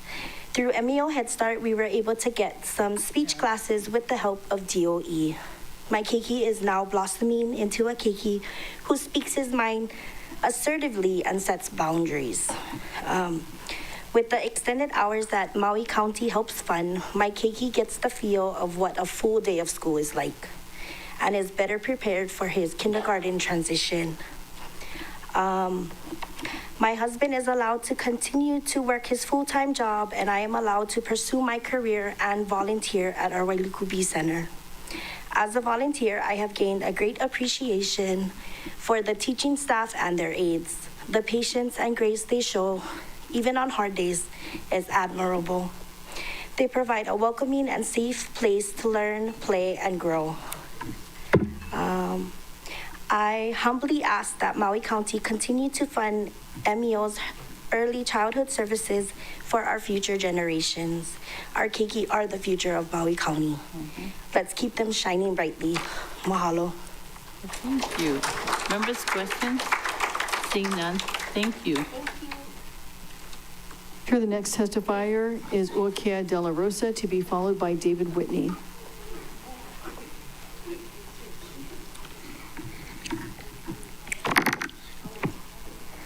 Aloha mai kākou, aloha members, council, and clerks.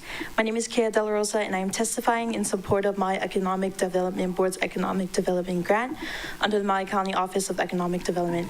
I'm supporting here tonight and testifying here tonight on behalf of the Automotive Pathway. I'm a four-year student, actually. I'll be graduating this year. The Automotive Pathway is a wonderful opportunity that Maui High has blessed students to be able to do hands-on and work-based learning. Therefore, we work on cars, service cars, to better help the community for free, labor-wise, compared to parts. I humbly ask that you folks continue to fund us in regards to our tools and equipment so that we can continue to learn, especially for the next generation. I'm sure you guys understand that mechanical issues are very expensive, especially here in Hawaii. So I hope that you folks can continue to fund us and support us in regards of the Automotive Pathway. Questions, members? Member Paulton has a question for you. Thank you, Ms. De La Rosa. I just was wondering what's next, and we get plenty of openings in that kind. So I am actually going to UH Manoa to study Hawaiian immersion language. I'm doing 2 years there to become a Olelo Hawaii teacher. I'm going to Whitman in Washington to major in secondary education and minor in automotive maintenance and repair. Lahaina Luna is looking for an automotive teacher too, so you can do that in Olelo Hawaii all day. I might have to relieve my High teacher as well. Mahalo nui for listening. Thank Aloha. you. At this time, I'd like to say aloha uwinola to, aloha ahiahi to Councilmember Keani Rollins Fernandez. It's definitely ahi ahi, aloha ahi ahi kako.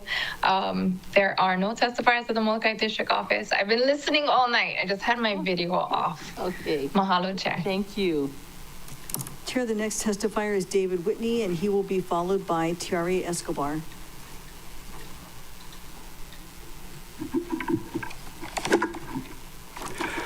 Aloha, Chair and members of the committee. Excuse me.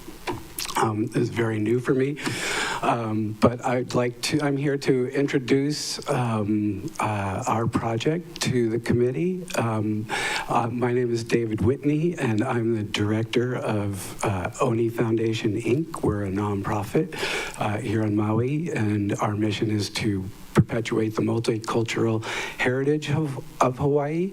So we focus on not just the Hawaiian story, but the immigration story. So we include the history of the Chinese arrival, Portuguese arrival, Mexican arrival. We try to tell all the story of all the different cultures that make Hawaii the melting pot of the Pacific. Our project has been an effort of about 5 years. It was stymied by COVID and the fires. We had to relocate our plans to Kahului, where we found a location at Queen Ka'ahumanu Shopping Center. We started a center, a 4,300 square foot center there called Wonderful World of Aloha, and we present and offer classes in crafts and dance and music. So daily you can come and learn ukulele or hula, or you can take a Tahitian drumming class, or you could learn lahala weaving or how to make a tea leaf bracelet. So our intention is to bridge the gap between tourism and residents. We have been in the tourism business for 30 plus years with Amakua Productions. We do shows all over Maui and on the cruise ships and for conventions. And we see that with 250,000 passengers arriving into Kahului now, especially since Lahaina Harbor is no longer, there's a big need for the passengers and visitors to have a cultural experience in Kahului. When they disembark, they go into Maui Mall, maybe they make their way to Queen K, but they don't have a lot of opportunities for cultural experience.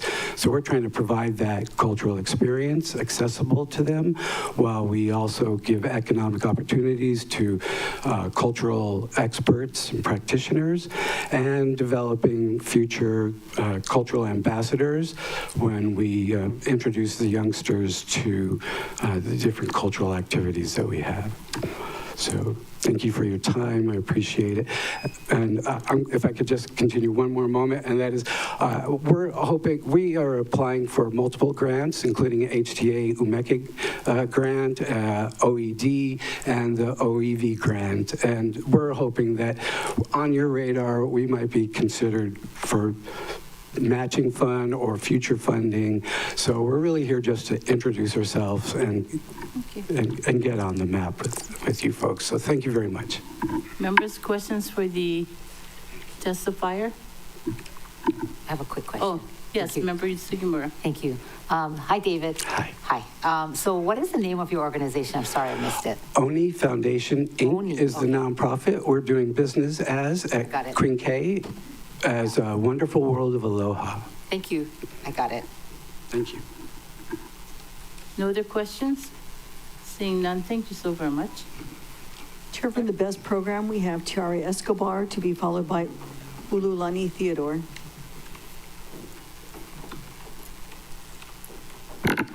Aloha, everyone. Aloha. Excuse me, Kalamai.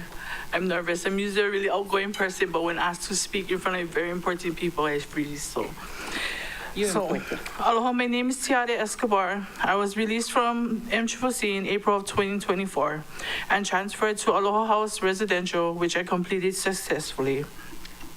Upon exiting the program, I had entered into CARM, which is a transitional housing for people like myself to live.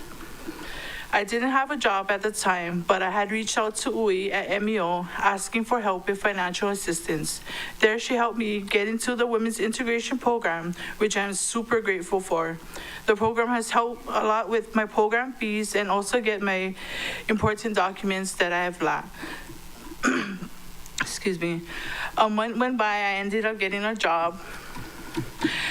The BEST program has helped with purchasing shoes, also clothes for work. Because of this program, I was able to save money and pay for my fines and also make payments towards getting my driver's license back.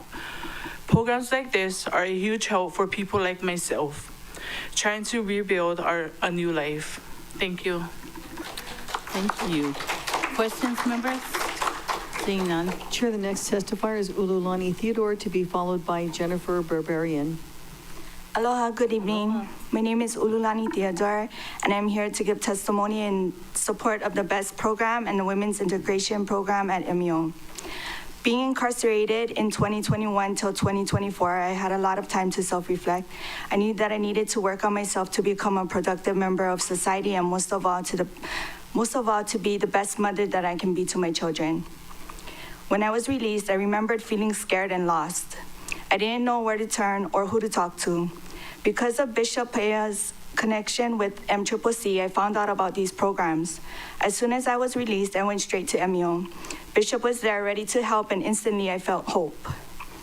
The BEST program helped provide funding for rental assistance, work uniforms, and transportation. It gave me the confidence that I needed to begin putting my life back together. Over the past year, my relationship with MEO has grown. I'm so grateful for the Women's Integration Program with Ui Achan.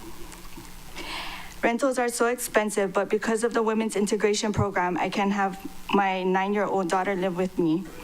So I'm asking for continued support for the BEST program and the Women's Integration Program for not only myself and those in the programs now, but also for those in the future. Mahalo. Thank you. Members, questions? None? Next. Chair, the next testifier is Jennifer Berberian, to be followed by Matthew Momoa.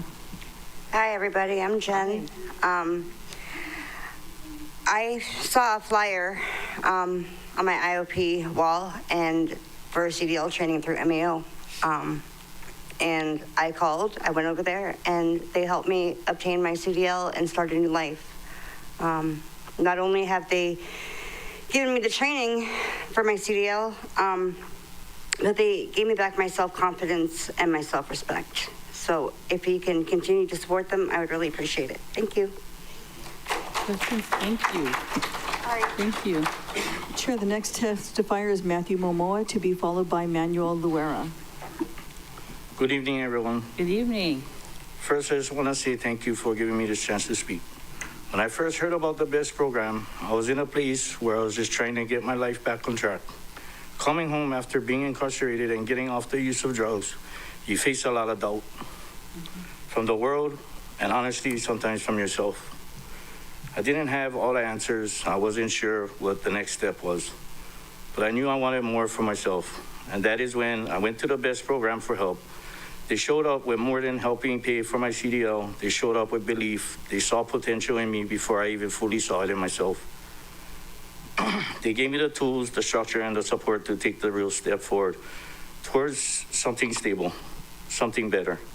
I now have direction, I have a path, and for someone like me, that means everything. This program isn't just about getting a CDL, it's about rebuilding. It's about creating opportunity and hope where there wasn't much before. And for that, I'm truly grateful to the team behind the BEST program. Thank you for everything. Thank you. All right. Chair, the next testifier is Manuel Luera, Muy buenas to be noches. followed Hello. by Uilani How are you? Achan. Hi, good evening. My name is Manuel Luera. I think about everything that happened during the evening today, and first and foremost, I got to thank God. I'm a God's man, and I've been hearing all these prayers that you guys have the opportunity to respond to, and I'm only here to tell you that my prayer was responded to. Ms. Ui helped me incredibly. I did over 15 and a half years in prison, and I came out, started my family, have a son. I was working labor. I rebuilt some guardrails in Lahaina, and I was working. I got laid off, and I wanted a career. I was tired of being under the sun. It's really tough, man. It really goes out to the construction people out there, and I wanted a career too. So I've always wanted to be this Optimus Prime transformer guy that could drive a CDL. So I asked Ui, and she showed me caring, responsibility, open-mindedness. She made me be super honest of what happened to me. And I'm here just trying to show back gratitude to council people, to please continue, help us all out. I feel really good, man. I got too many job offers. I want to give back, and I started thinking about that. How do I give back? So what do?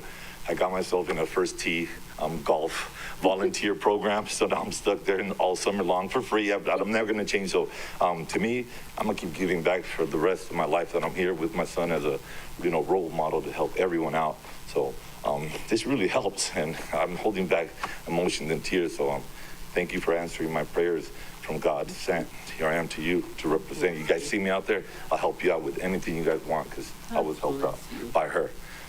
Really, God bless. Thank you very much for everything. All right? Thank you. Clerk? Chair, the next testifier is Uilani Achan, to be followed by Jordan Hawker. Aloha, everybody. Hello. I am Ui, and I am the best program coordinator at Maui Economic Opportunity.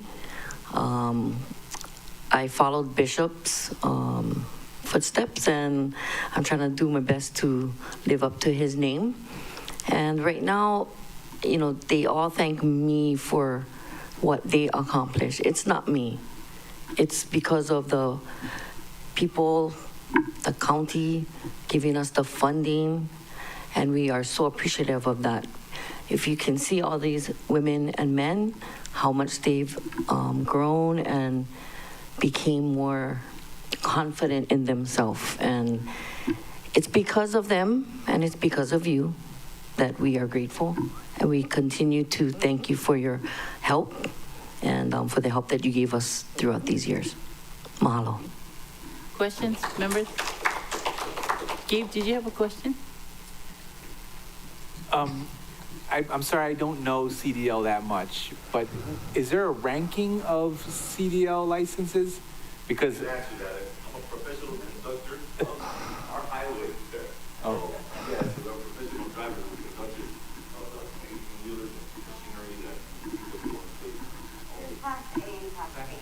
Okay, so when they go through the program, do they get all the classes, or they? It depends. Right now, if you go with the A, you can drive anything from the A down, and that's the most gross weight, We vehicle. were just having a discussion, and I know Councilmember Paulton always talks about the kids we need STEM, but we were just talking about how we have no CDL drivers. There's a national shortage of CDL drivers, so you guys are literally in the driving seat, so thank you so much. Right there. It is kind of hard because here in Maui, there's only 2 people that have training. Montalvo and Richard Tavares. So it's hard when they gotta do the companies and then, private or nonprofits like us. So it's really limited, but they got it done. Yeah, amazing. Mahalo. I have a question, Ui. What does it cost to train someone to get a CDL license? Okay, so the CDLB, which is a lower classification, that one is about $3,800, and then to get your A, it's $5,500 for each person. So your Class B would allow them to drive the MEO buses? Yes. That size, right? Yes. Yeah, if it's a higher weighted vehicle, or if it's like the tractor trailers, those are the A's, and then, yes. Okay. So it costs $3,800. Yes. Yeah. And under. Okay. And under, yeah.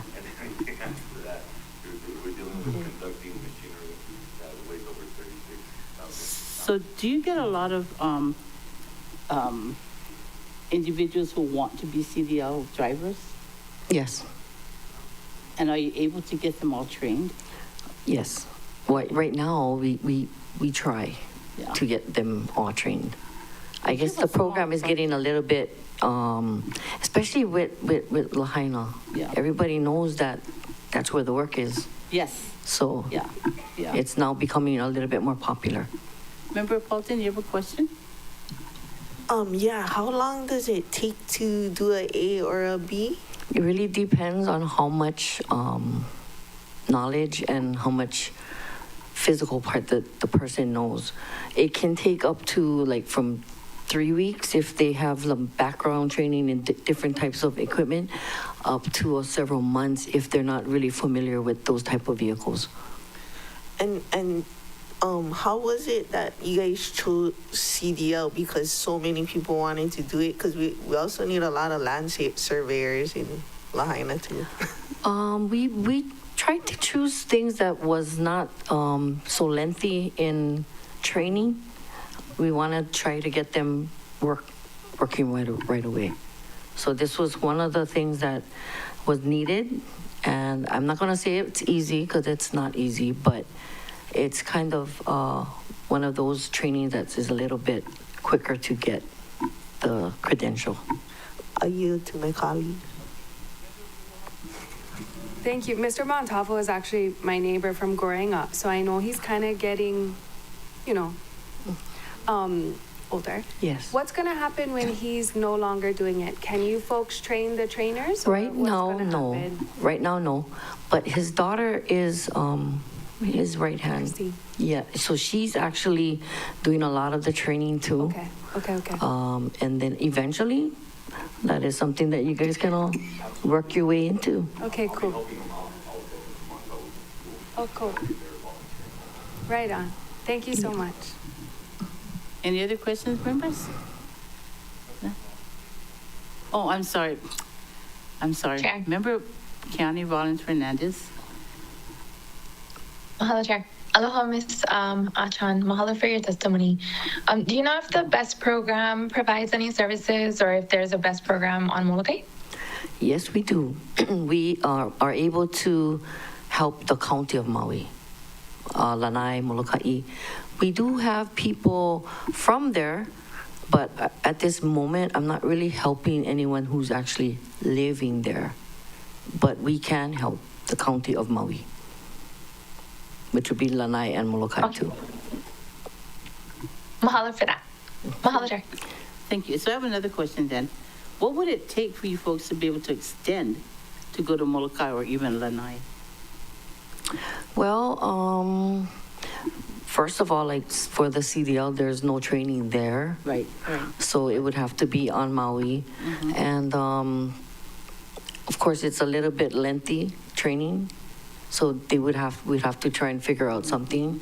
I know I had someone before for another program with MEO, and we were gonna try and help this person from Lanai to get his CDL, and we were gonna help pay half of his, the ferry for him to go back and forth, or if he could find like housing temporary, which he could in Maui, then we could accommodate him and maybe he could just go home on the weekend. So those are things that we did for that program, which we kind of had a little bit more money on that program. I think it was a federal program. But in this case, if we're going to really look at that route, then we would have to talk about it and put it into the budget to help the people from Molokai, from Lanai, who are here and want to go back home, get home. And we could do that if we plan that for the future. Okay, good. Any other questions, members? Seeing none, thank you so much. Thank you for coming. Appreciate Mahalo, everybody. Aloha. Chair, the next testifier is Jordan Hawker, and she will be followed by Walter Kanamu.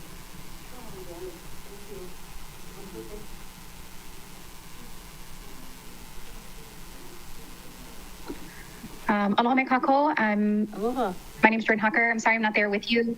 When I attempted to leave my house, it started flash flooding. Yeah. There are 5 ephemeral gulches between me and a mile down from my house, so I'm here.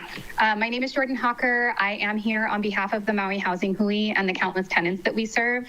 We work towards equity for renters in Maui County through advocacy, research, and public education. Just for a recap, I come bearing answers to the following questions. How many people are in need of rental assistance? What should the requirements be if program parameters are too narrow? And how much needs to be allocated to address the issue of housing insecurity among Maui's renters? First, I'll state that the 4 current program parameters under the Department of Housing leave out large gaps of people who do not qualify for other forms of assistance, but are still rent burdened. We're asking that any additional funded program look into the ratio of income to housing to determine whether households are rent burdened or severely rent burdened. Ole, go. It is a ratio that determines whether a household is experiencing housing insecurity and or is forced to cut back on things like food, necessary medications, or medical care, and other necessities for their families. This state means that we need to ask ourselves if we're okay with the reality, this being the reality for any of our kupuna, families with children, teachers, small business owners, and others. Second, by utilizing public data available through UHERO's Hawaii Housing Factbook that was published in 2024, our principal researcher undertook a preliminary cost-benefit analysis to determine that there are over 12,000 households in Maui County that meet the status of rent burdened or severely rent burdened. That means they're paying 30% or more, sometimes 50% or more than for their housing costs. Third, from this data, we extrapolated that money should be allocated to lift these households out of housing insecurity, i.e. utilizing rental assistance to remove rent burden status for the period of a year. This amount would be $206.1 million. We recognize that this is out of the scope of the county's current budget, and we're advocating for a basement amount to address this part of the housing crisis. We've used the baseline of monies allocated during the Maui Emergency Rental Assistance Program under COVID, which was $11.8 million as distributed by Catholic Charities Hawaii. We've adjusted this amount for the increase in rental housing costs since then, bringing the basement amount needed to a minimum of $16.5 million. It should be noted that the current proposal of $3 million put forward by the Department of Housing into currently existing programs would help anywhere from 120 to just over 300 families, which is only 1 to 3% of the current need. I understand that the budget is a living value statement, and so I'll leave this body with a parting thought. With the continued ongoing increases in rental costs since 2019, what are our families, kupuna, people with disabilities, and other people on a fixed income supposed to do to stay housed? Thank you. Members, questions for Ms. Aka? Seeing none. Thank you so very much for your testimony. Chair, the next testifier is Walter Kanamu, and he will be followed by Maria Kanamu.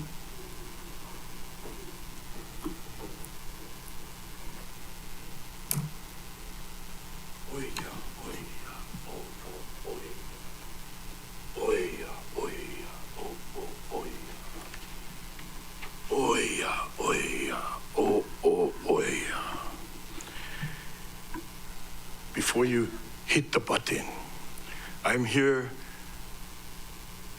in the Ohana presentation, yeah? More than one. This is my wife. E hele mai au. Na iwi o ka kanelua. E hele mai au. Not only my wife is here with me, the 2,000 iwi that live buried in the sands of Waiale, ka kanelua.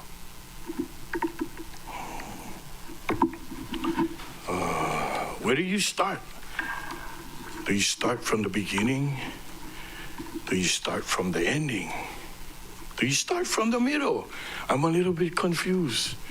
Tonight we had so many beautiful presenters, so young. Oh, hit the heart, yeah, hard for you guys. Give them all. History tells us in 1776 that Kalaniʻōpuʻu, Kekuhaupio, and Kamehameha came from Hawaii Island in an attempt to conquer Maui.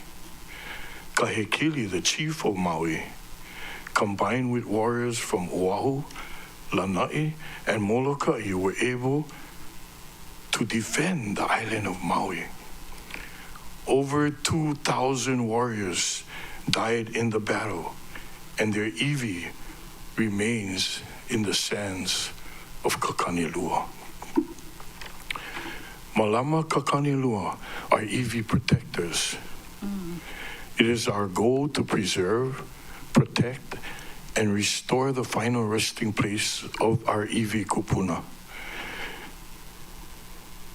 A comprehensive study within the boundaries of the properties would include geography survey, cultural and burial sites, historical data, existing flora, fauna, native, invasive species, existing potential water source, ingress and egress to property, existing trails and roads, scope of work to be done, action plan for each phase of project, funds needed, determine priorities and timelines, determine proper protocol for iwi, determine when the public can get involved.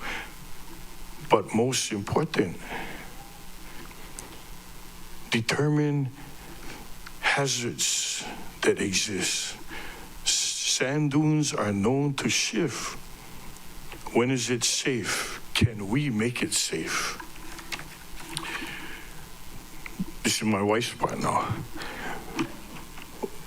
William Gladstone, a 19th century liberal prime minister of the United Kingdom, said, "Show me the manner in which a nation cares for its dead, and I will measure with mathematical exactness the tender mercies of its people, their respect for laws of the land, and their loyalty to high ideals." This quote suggests how a community honors its deceased can indicate a great deal about its people.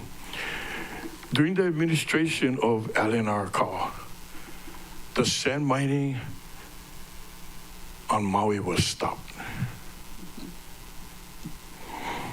Why? I know why. During Victorino's administration, Malama Kakanilua was given a right of entry to the sand dunes in Waiale. We started restoration and we started reinterment of iwi that were discovered. We've been waiting a while now. I know that A&B, donated the county bought the land from A&B, but they gave some money for the restoration of Kakanilua. And it would be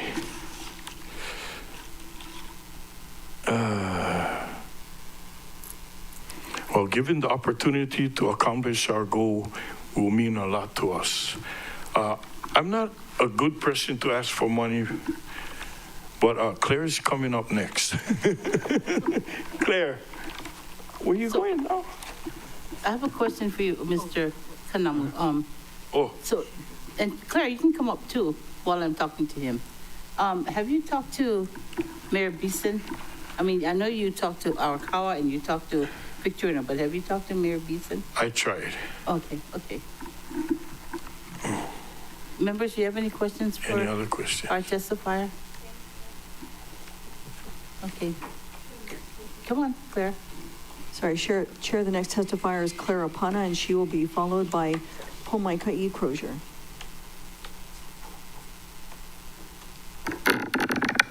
Good evening, everyone. Good evening.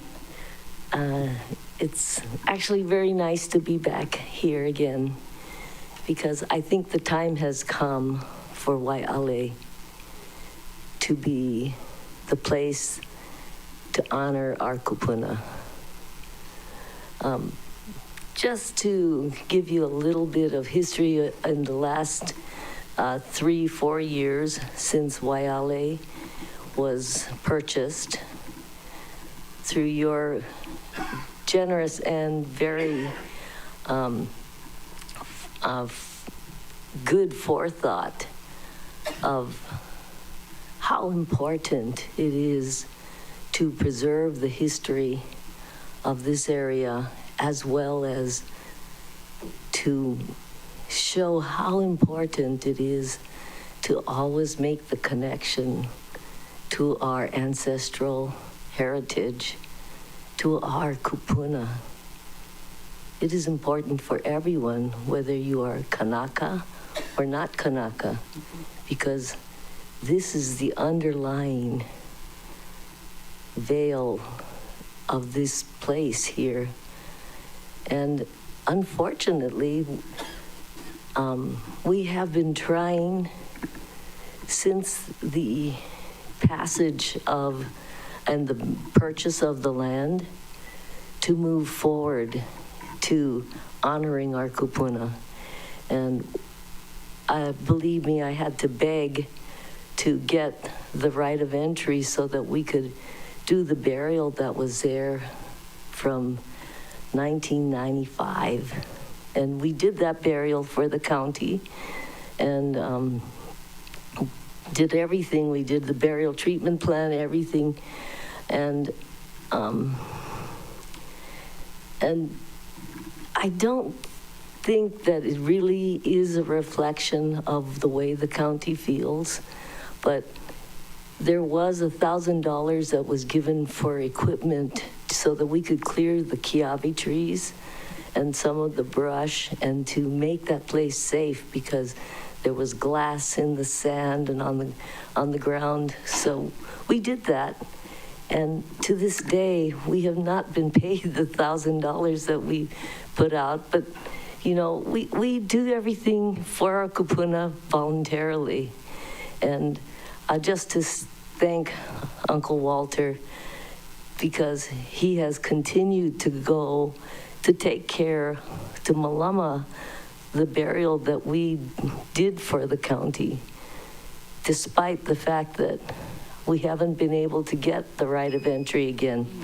I'm so sorry, but I just want to say that I think this is the time, and this is a council who understands how important this is. And if we have a chance to present to you, I would show you all the ways that our kupuna have left us to make this place a more cohesive place, a place of peace and cooperation, and to give our children the chance to learn what it is to connect to our ancestors, to connect to something greater than what you see, to learn what it is to plant and be part of the Aina. And these are the things that we have been holding and hoping that the county would come up with their part, which is to bring the second part of the conversation so that we can move forward.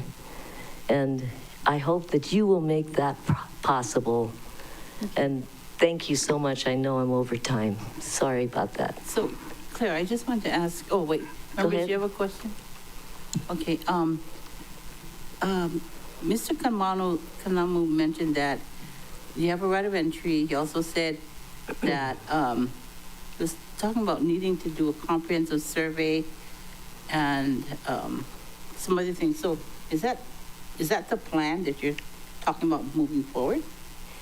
Yes, that's part of the plan. Okay.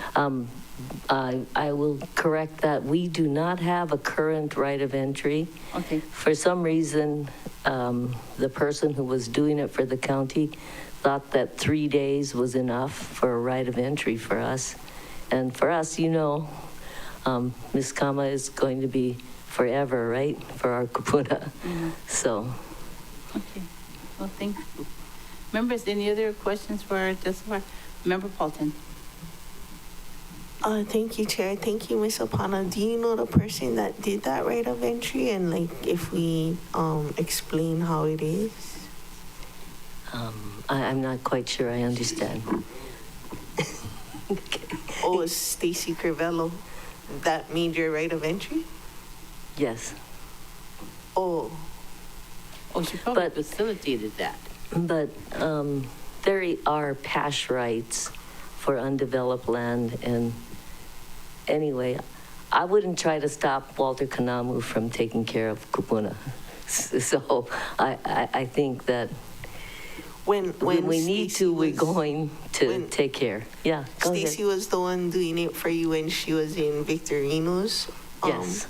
Oh, and so you haven't had a chance to meet with Bisson yet, because we aren't the ones that can give that to you. I'm not sure how this particular administration works. We would appreciate any chance to move forward on this very important project, and I'm not sure exactly how it works, Ms. Paulton, whether getting a line item and then moving forward that way, or to actually work with the administration. But I think that with the council's support, that would mean really a lot. And so you're asking for how much? We're asking for $400,000, and that is because there has never been a comprehensive ethnographic study in this area. And the county has a lot of different lands bordering this, and there has not been a comprehensive ethnographic study which would include the people who are alive today to say why this place is important and what is the historical background of these dunes. We have really looked at this and how to kind of marry the technology that is available today to show what was here. And if you read the Wailuku report written by the former cultural person for the mayor, he talks about the water systems that run beneath the sand, and that is something that's never been talked about or explored. There's so much hidden in what people see as a place that is dry and full of sand. It is a treasure trove of history, and ethnographic history, as well as biological history of the former dryland forests that exist right here, only in the middle of the island. I don't know if that answered your question. Yeah, I think I'll go try call up the Department of OEV Resources. I mean, I think. Yeah. Yes, I think that's a really good idea, and we have spoken to them, but we haven't gotten to the point of actually saying, can we move this project forward with the funding and getting the support of the administration so that we can get a right of entry that is meaningful to the work that needs to be done. And I would say that the very first thing that I would like to see done is bringing the county into compliance with the burial treatment plan. And we've not been able to do that because we haven't been able to get the right of entry or water to do that. Yes. There. I was going to say the same thing as Member Paulton about the OEV, get in touch with that department But also to get your $1,000 reimbursed to you if you did work and waiting for the county to reimburse you for many years. So, thank you. Yes. Okay, Well, thank you. well, that would be something that we would like to do. I have turned it in about 6 times. So, you know, I don't know. I'm not sure, but it's just one of those things. It just wasn't important on the list, I suppose. Yeah. Thank you, Claire. Thank you. Thank you for your testimony. Thank you very much. Claire? Chair, the next testifier is Pomaika E. Crozier, to be followed by Jen Mather.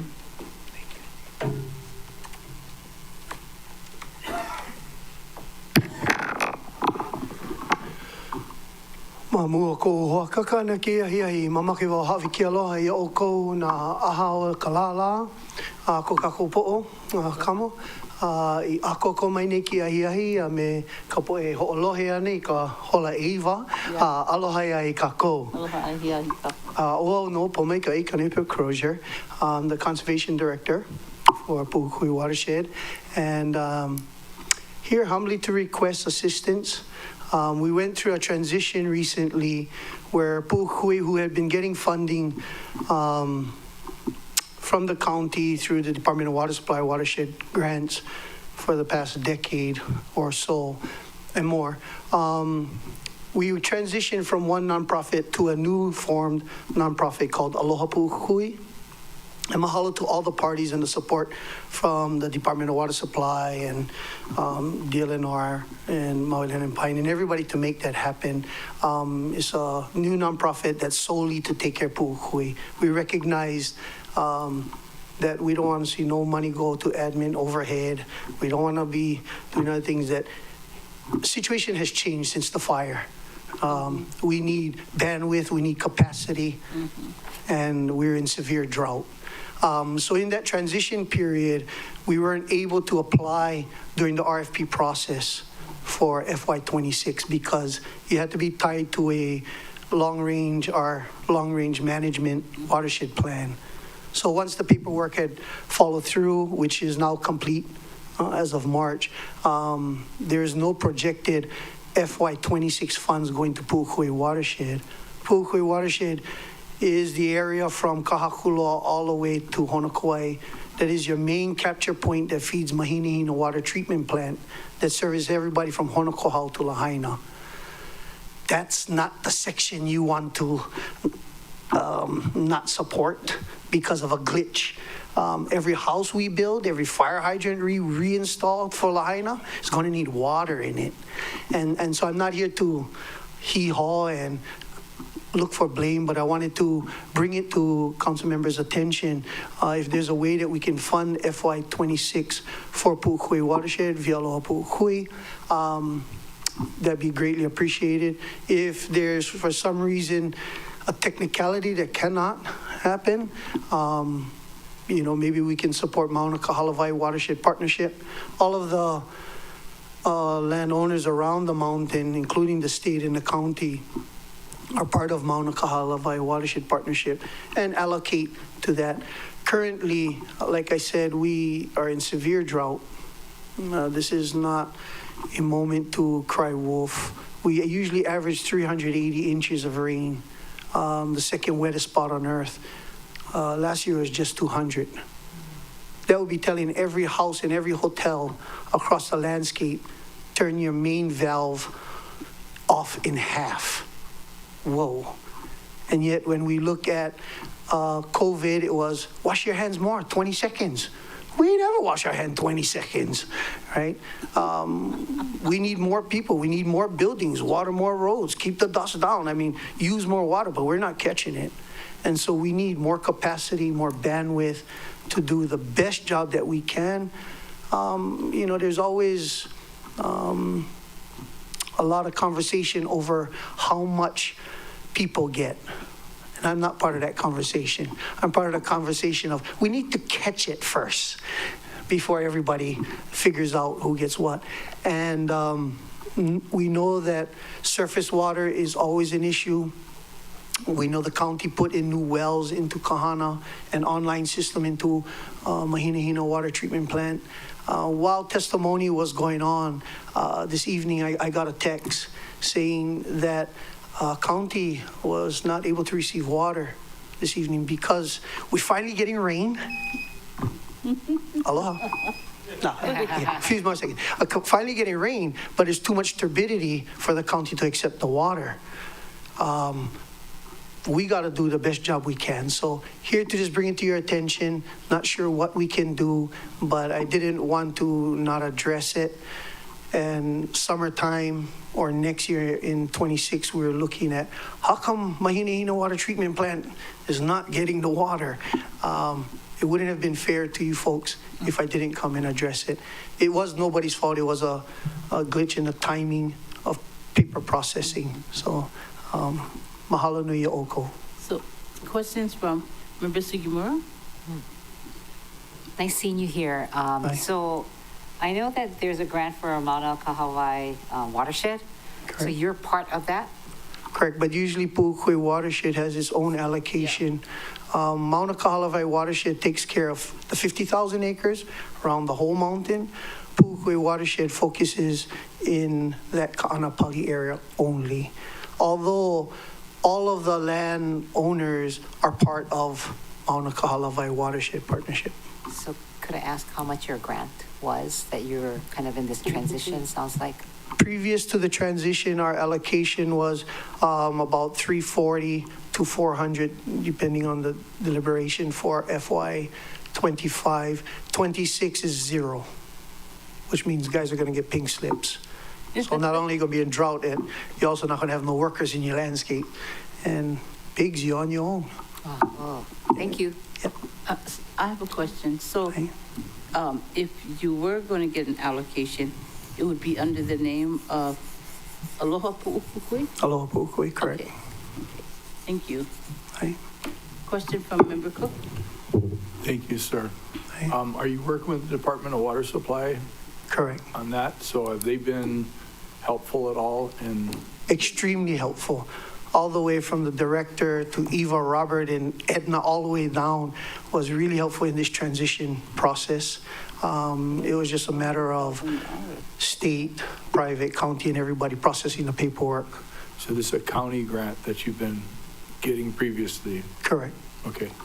And usually there'll be a 3-year funding approved and then an annual appropriation.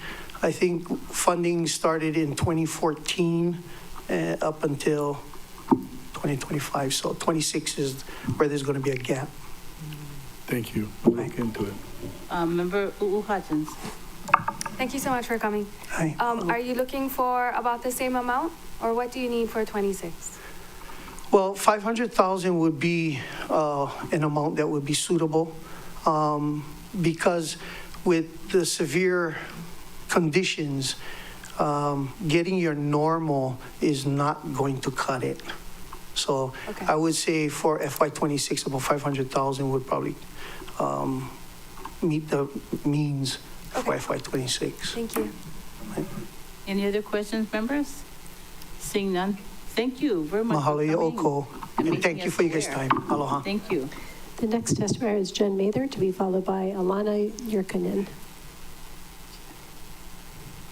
Aloha Pro Tempore Kama and honorable council members. My name is Jennifer Mather, testifying on 3 specific pieces of the proposed mayor's budget. First, as many of you know, I'm a homeowner through Nahaleo Maui Community Land Trust. I'm also a board member of the nonprofit as well now.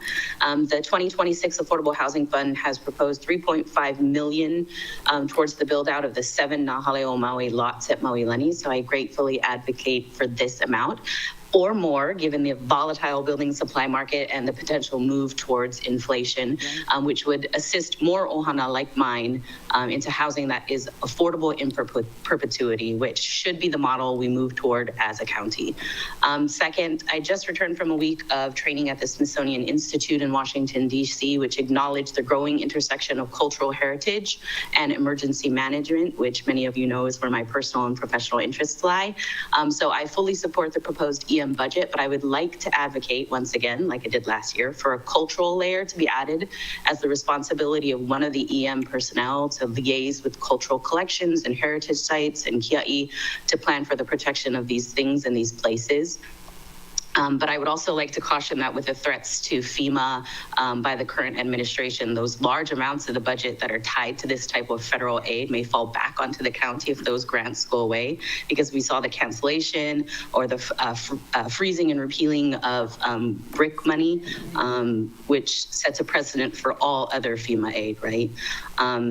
And then tied into this is the one thing that I actually testified about at the mayor's budget meetings, which was the creation of a permanent repository for the material culture of Maui, mainly because of the material culture and objects that we see coming out of the Lahaina fire-affected areas, but also because, like Auntie Claire alluded to, you know, we've had ground disturbing development occurring in this county for like centuries, and some of that material is sitting in unknown storage facilities or closets in cultural resource management firms. So by creating a permanent repository, we have like a centralized way to collect and track and catalog and access and research this kind of material to kind of better understand and steward the history of our Aina. So I believe goal 2 for the Office of OEV Resources proposed budget speaks to both a temporary and permanent space. Other municipalities, counties, even states have this type of repository, and I believe we should too. And it even might lead to like a county museum of history and culture. So it's high time that we have that here. So mahalo for your time and consideration. Thank you. Members, any questions for our testifier? Are you saying hello, goodbye, or you want to ask? Oh, Go ahead. I just was wondering if Miss Mather knew about how much a cultural repository costs. I know I'm upwards of millions of dollars if we're talking about something that can house the amount of cultural material that probably is sitting in closets and storage facilities. But if the Office of OEV Resources is starting with something like a temporary place, which could just be in an office somewhere in their existing footprint, probably not that much.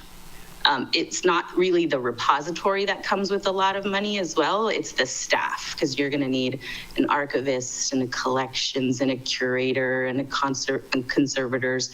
So yeah, I haven't thought about it. Do you want me to come up with a like actual budget? Because I can, I can. Okay, I think, OEV Resources might have some openings too. Yeah, they've tried. They tried. Thank you.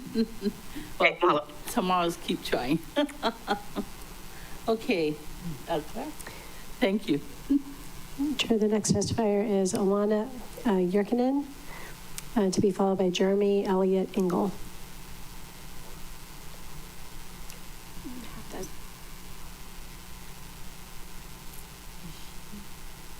She's online. Alana Yurkinen. Hi, thank you.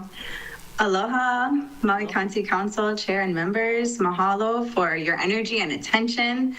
It has been inspiring sitting through tonight. My name is Alana Yurkinen, and I am testifying on behalf of the Nature Conservancy Hawaii and Palmyra chapter, requesting a line item for Hui o Kawaiʻola in the county budget for $100,000. I grew up in Waikapu and fell in love with the ocean at Kealia Ponds, what we call mudflats, and the tide pools there. And now 30-something years later, I get to be part of ocean water quality monitoring at Kealia Ponds, and have learned that thanks to the wetland there, it has some of the lowest nitrate and turbidity measures in leeward Maui. And nitrate, you can think of excess nutrients from the likes of wastewater or fertilizers, and turbidity is how murky the water is. So Kealia has low nutrients and clear water, and that is awesome. So I've learned this through my role with the Nature Conservancy, who is one of the 3 organizations that make up Hui o Kawaiʻola, which I'm honored to be the chair of their steering committee. And the Hui has measured ocean water quality at over 40 sites every 3 weeks from Honolua Bay to Ahihiki Na'unar since 2016. This is in large thanks to incredibly dedicated volunteers and staff. The Hui's approach to data collection is to collect slow data to reveal long-term trends, hotspots, and sources of pollution. So Kealia is a bright spot in that the data collection. The trend is the majority of sites measured in Leeward, Maui are exceeding the state standard for nutrients and turbidity, specifically in worsening in North and Central Kihei. So the data provided by Huioka Vaiola really helps to set a baseline, measure change over time, identify issues, and ultimately help to protect the ocean and the health of our people, Aina and Kai. Huioka Vaiola is the only coastal water quality monitoring group on Maui producing data under a QAP, a Quality Assurance Project Plan approved by the State Department of Health. And Hui staff and volunteers are rigorously trained to collect samples and process data to supplement Department of Health efforts. What's beautiful is all of this data is freely and joyfully shared on their website, huiokavaiola.com. Including management recommendations and reports and interpretations of the data. And these resources are regularly used by government agencies, researchers, and property owners. However, following the completion of a prior federal grant, the Hui has been actively seeking financial support, but with little result. The support of the County of Maui would very greatly help Huioka Vaiola continue their water quality monitoring. As you all know, as we all know, water is life. The quality of our water impacts the quality of our life. Please consider including a proviso to ensure the important work of this coalition can continue to measure, inform management, and protect Maui Nui's coastal water quality. Mahalo. Thank you. Members, questions for our testifier? Seeing none, thank you so much. Yeah, take care. The next testifier is Jeremy Elliott Engel, to be followed by Jackie Takakura. Aloha, good evening. Jeremy Elliott Engel. I'm Associate Dean with the University of Hawaii at Manoa's College of Tropical Ag. CTAR. And now Human Resilience. So note that name did change. Chair, Vice Chair, and the members of the Council, thank you so much for the opportunity to provide testimony in support of the proposed appropriation of the Maui County Department of Agriculture and the Agriculture Program for FY26 to the University of Hawaii College of Tropical Agriculture and Human Resources with funds of $150,000. CTAR greatly appreciates the many years of advocacy from the Maui County Farm Bureau and other community stakeholders and the continued budgetary support from you, the County of Maui, for our efforts in cooperative extension to address local challenges and opportunities in agricultural production, 4-H and youth development, and health and wellness through our cooperative extension and the Maui Nui's 5 CTAR Ag Research Extension stations. In your budget, CTAR does request to correct the name of the college to the University of Hawaii College of Tropical Agriculture and Human Resources to Human Resilience. The renaming of the college was approved in October 2024 to better align CTAR's name to its land grant mission of improving the human condition and the human use of natural resources through research, education, and cooperative extension. The vision of CTAR is an educated community, healthy population, and sustainable food system and environment that strengthens the well-being and economic development of the people of Hawaii. CTAR has made great efforts to invest in faculty and staff for Maui County, which includes offices on Molokai, and also provides service and education to Lanai. With the recruitment, so that investment is the recruitment of 5 extension agents, of which 2 positions are brand new. Also, CTAR has recruited a new Maui County administrator who will start in mid-May, pending the University of Hawaii Board of Regents approval. The proposed county funds of $150,000 for FY26 is to support research projects that continue to enhance the agricultural industry across Maui County for the benefit of the farming community. I'm happy to take questions. Members, any questions? Yes, Mr. Johnson? Thank you, Chair. Thank you for that testimony. I'm really excited to learn that you guys are expanding because the county has expanded with the new Maui Department of Ag. So it's great to hear that there's some synergy going on. You guys still doing seed banking and still have seeds? We do still have seeds, and we have, our seed lab has gone through some re-envisioning, I would say. And so we finally have invested the capacity to be able to grow enough seed to be able to distribute, so. Well, I can't speak for Maui Department of Agriculture, but as a farmer, I would love to see our department work with you guys to expand the seed bank. So I look forward to anything, you know, in that level. It's farmers always talk to me, and CTAR runs out of seeds quite often, I'm sure you know. Right. Maybe we could help on that. So. Awesome. Yeah. We could work Chair. on that. Thanks. Any other questions, members?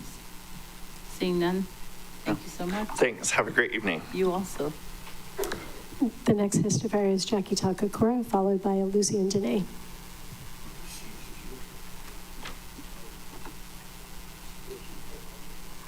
He was tall. Okay, aloha and good evening, council members. My name is Jackie Takakura, and I'm here on my own accord. I know this is a lean year with lots of need and lots of uncertainty, but I'm going to ask anyway. As you are probably aware, the County of Maui Salary Commission recently received a classification and compensation study for directors and deputies conducted by consultant MGT. I'm here to ask for funding for the same study to be conducted for bargaining unit 3, 4, and 13 positions. Ideally, this study would be conducted by Department of Personnel Services. If you refer to page 625 of the mayor's proposed budget, services provided by DPS include maintain a standardized, equitable classification plan that supports employee career development, provides and monitors a competitive and equitable compensation system within statutory and negotiated framework to enable the county to hire and retain qualified employees. Keywords here are provides and monitors a competitive and equitable compensation system. I ask that DPS be given funding to carry out that service so they can hire MGT consultants to take the next step with their study, which is to apply the parameters of that study to staff positions. If that is not feasible, an alternative would be to provide funding for the Department of Planning, where I work, to conduct the study for its bargaining unit 3, 4, and 13 positions. As stated in the study for directors and deputies, the purpose of the classification and compensation study is twofold. First, it establishes internal equity or ranking among employees across departments in the county.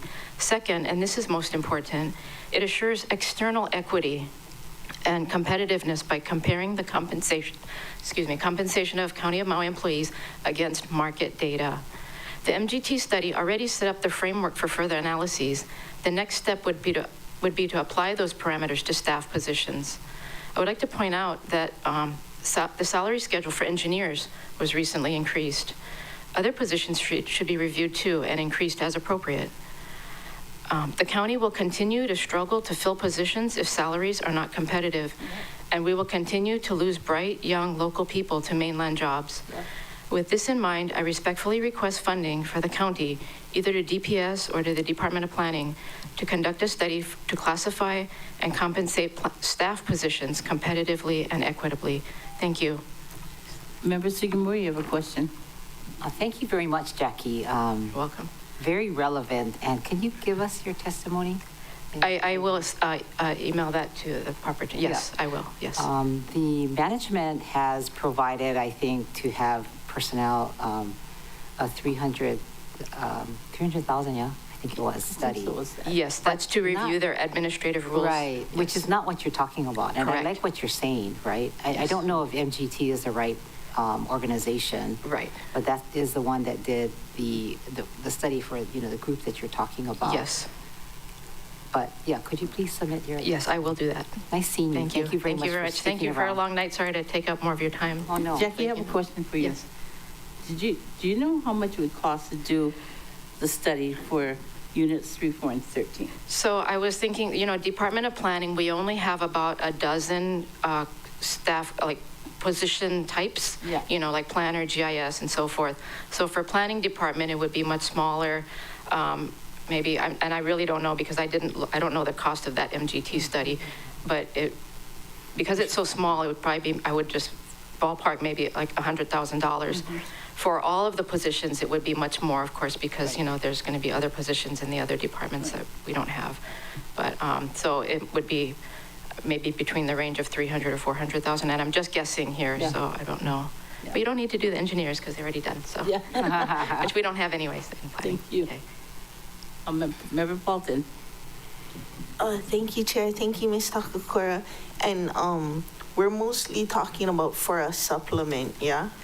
Because if we're gonna do it the collective bargaining route, I guess we figured out that we're just one vote compared to like 6 votes at the state level.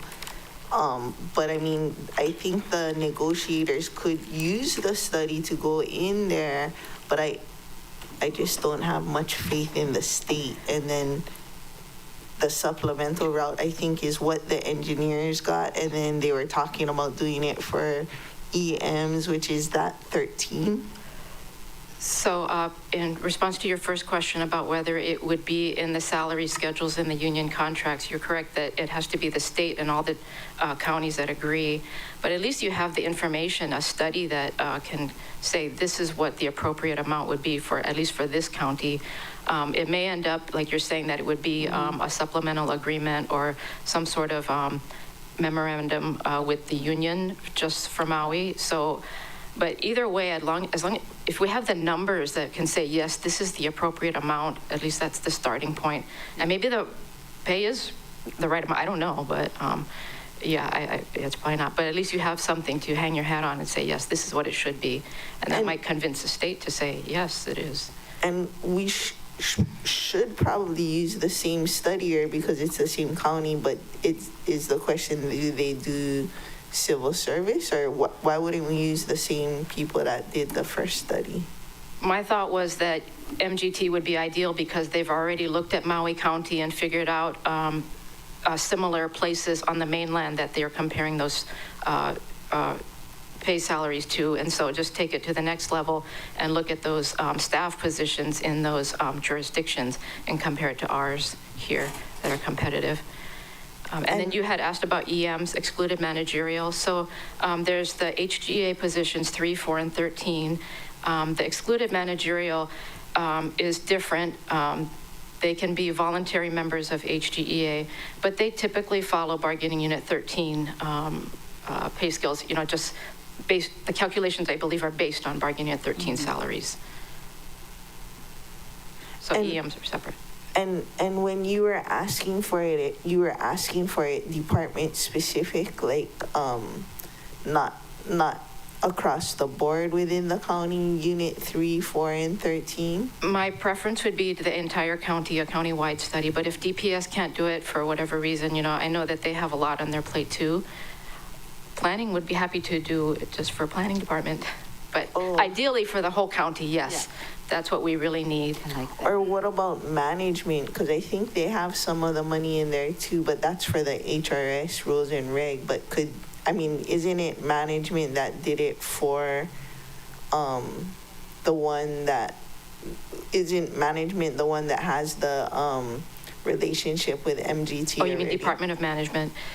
Yes, and I didn't know that this study even existed until now, and if I had known that, I would have asked at the mayor's hearings, but sorry, so this is kind of late. I know everybody's got their numbers in, but we keep losing staff, and it breaks my heart that we have these great people that come and then they can't stay, or they're in the administrative body and they go to the legislative body because they can pay more, and so it's just...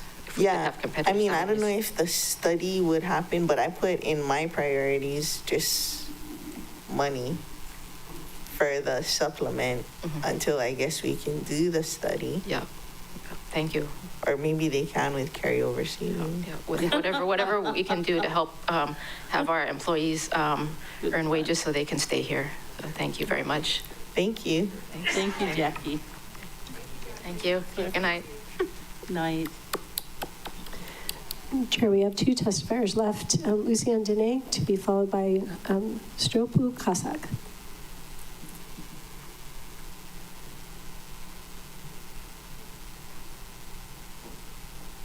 It looks like you're muted on your end, Ms. Dene.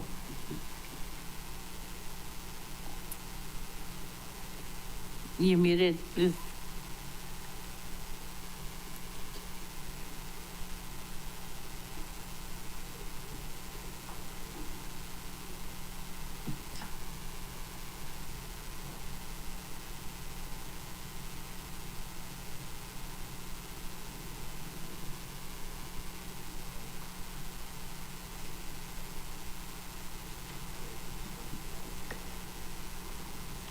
Why don't we, we'll come back to you, Ms. Dene, and we'll go to Stropu Kasak. And please correct my pronunciation, please, if I've gotten it incorrect. Sure, yeah, it's Stop Kazak. Hi, Council. Talking tonight, I am a tenant at Harbor Lights. Without the safety of long-term lease, like thousands on the island here, staring down some scary barrels, not just personally, but, you know, collectively. As previous testifiers, Jordan Hawker related, did some of my work for me tonight. There's a dire shortage of needs. So in this budget, we're asking for continuation of what's already allocated, and in your additional capacities, try to look for ways to reduce barriers to access to, you know, the paltry amounts that are there, so families can stop bleeding out. And, you know, literally, we're losing bloodlines here, you know, to diaspora and, you know, other testifiers tonight from other orgs spoke to the various mental health and family relations needs. It all comes back to, you know, the cause, which is the needs, the universally recognized need for housing, at least, you know, declared, but as budgets reflect values, we can see the tenants, which includes the houseless, the incarcerated, people in facilities, aren't valued. I still have charge. Long night, so I thought I'd lose it. If we're looking at budget shortfalls, one area we could look to get more budget would be property taxes. Maui's very low compared to other places. So there's not like you don't need to be afraid that, oh, if we raise property taxes, that owners are gonna leave. So $2 million non-occupied places, you can raise that rate considerably. Also, we could establish a $10 million or, you know, just spitballing here, level for a higher rate. Not that I consider that we need the wealthy to address our problems, but, you know, if we're gonna have them, let's at least, in the meantime, tax them. Yep. And taxing is a good way to get rid of them too. So, there we go. Thank you. Members' Good night, questions? None? Thank you so Aloha. much. Clerk? We'll go back to you, Lucian, today. You're unmuted on our end. I am unmuted on my end too. Hopefully everyone can easily hear me. Yes. Yes? All right, very good. Well, mahalo for sitting through. Oh my gosh. It's a marathon, this whole process, and you're only at the beginning. I'm here testifying. You all saw me the other night, but I'm testifying with a different hat on, representing Sierra Club Maui Group. And would just like to give our deepest gratitude, mahalo, mahalo, and strong support for all the support that you are giving to our youth centers and youth programs, like we heard from STEM and the MEO Head Start. These are essential for our well-being. Also for our green programs like the watershed partnerships and watershed management programs. Each one of these is completely essential. The Waiale project that was mentioned earlier, funding for that master plan, very happy to see that it became a priority. This is our sacred center.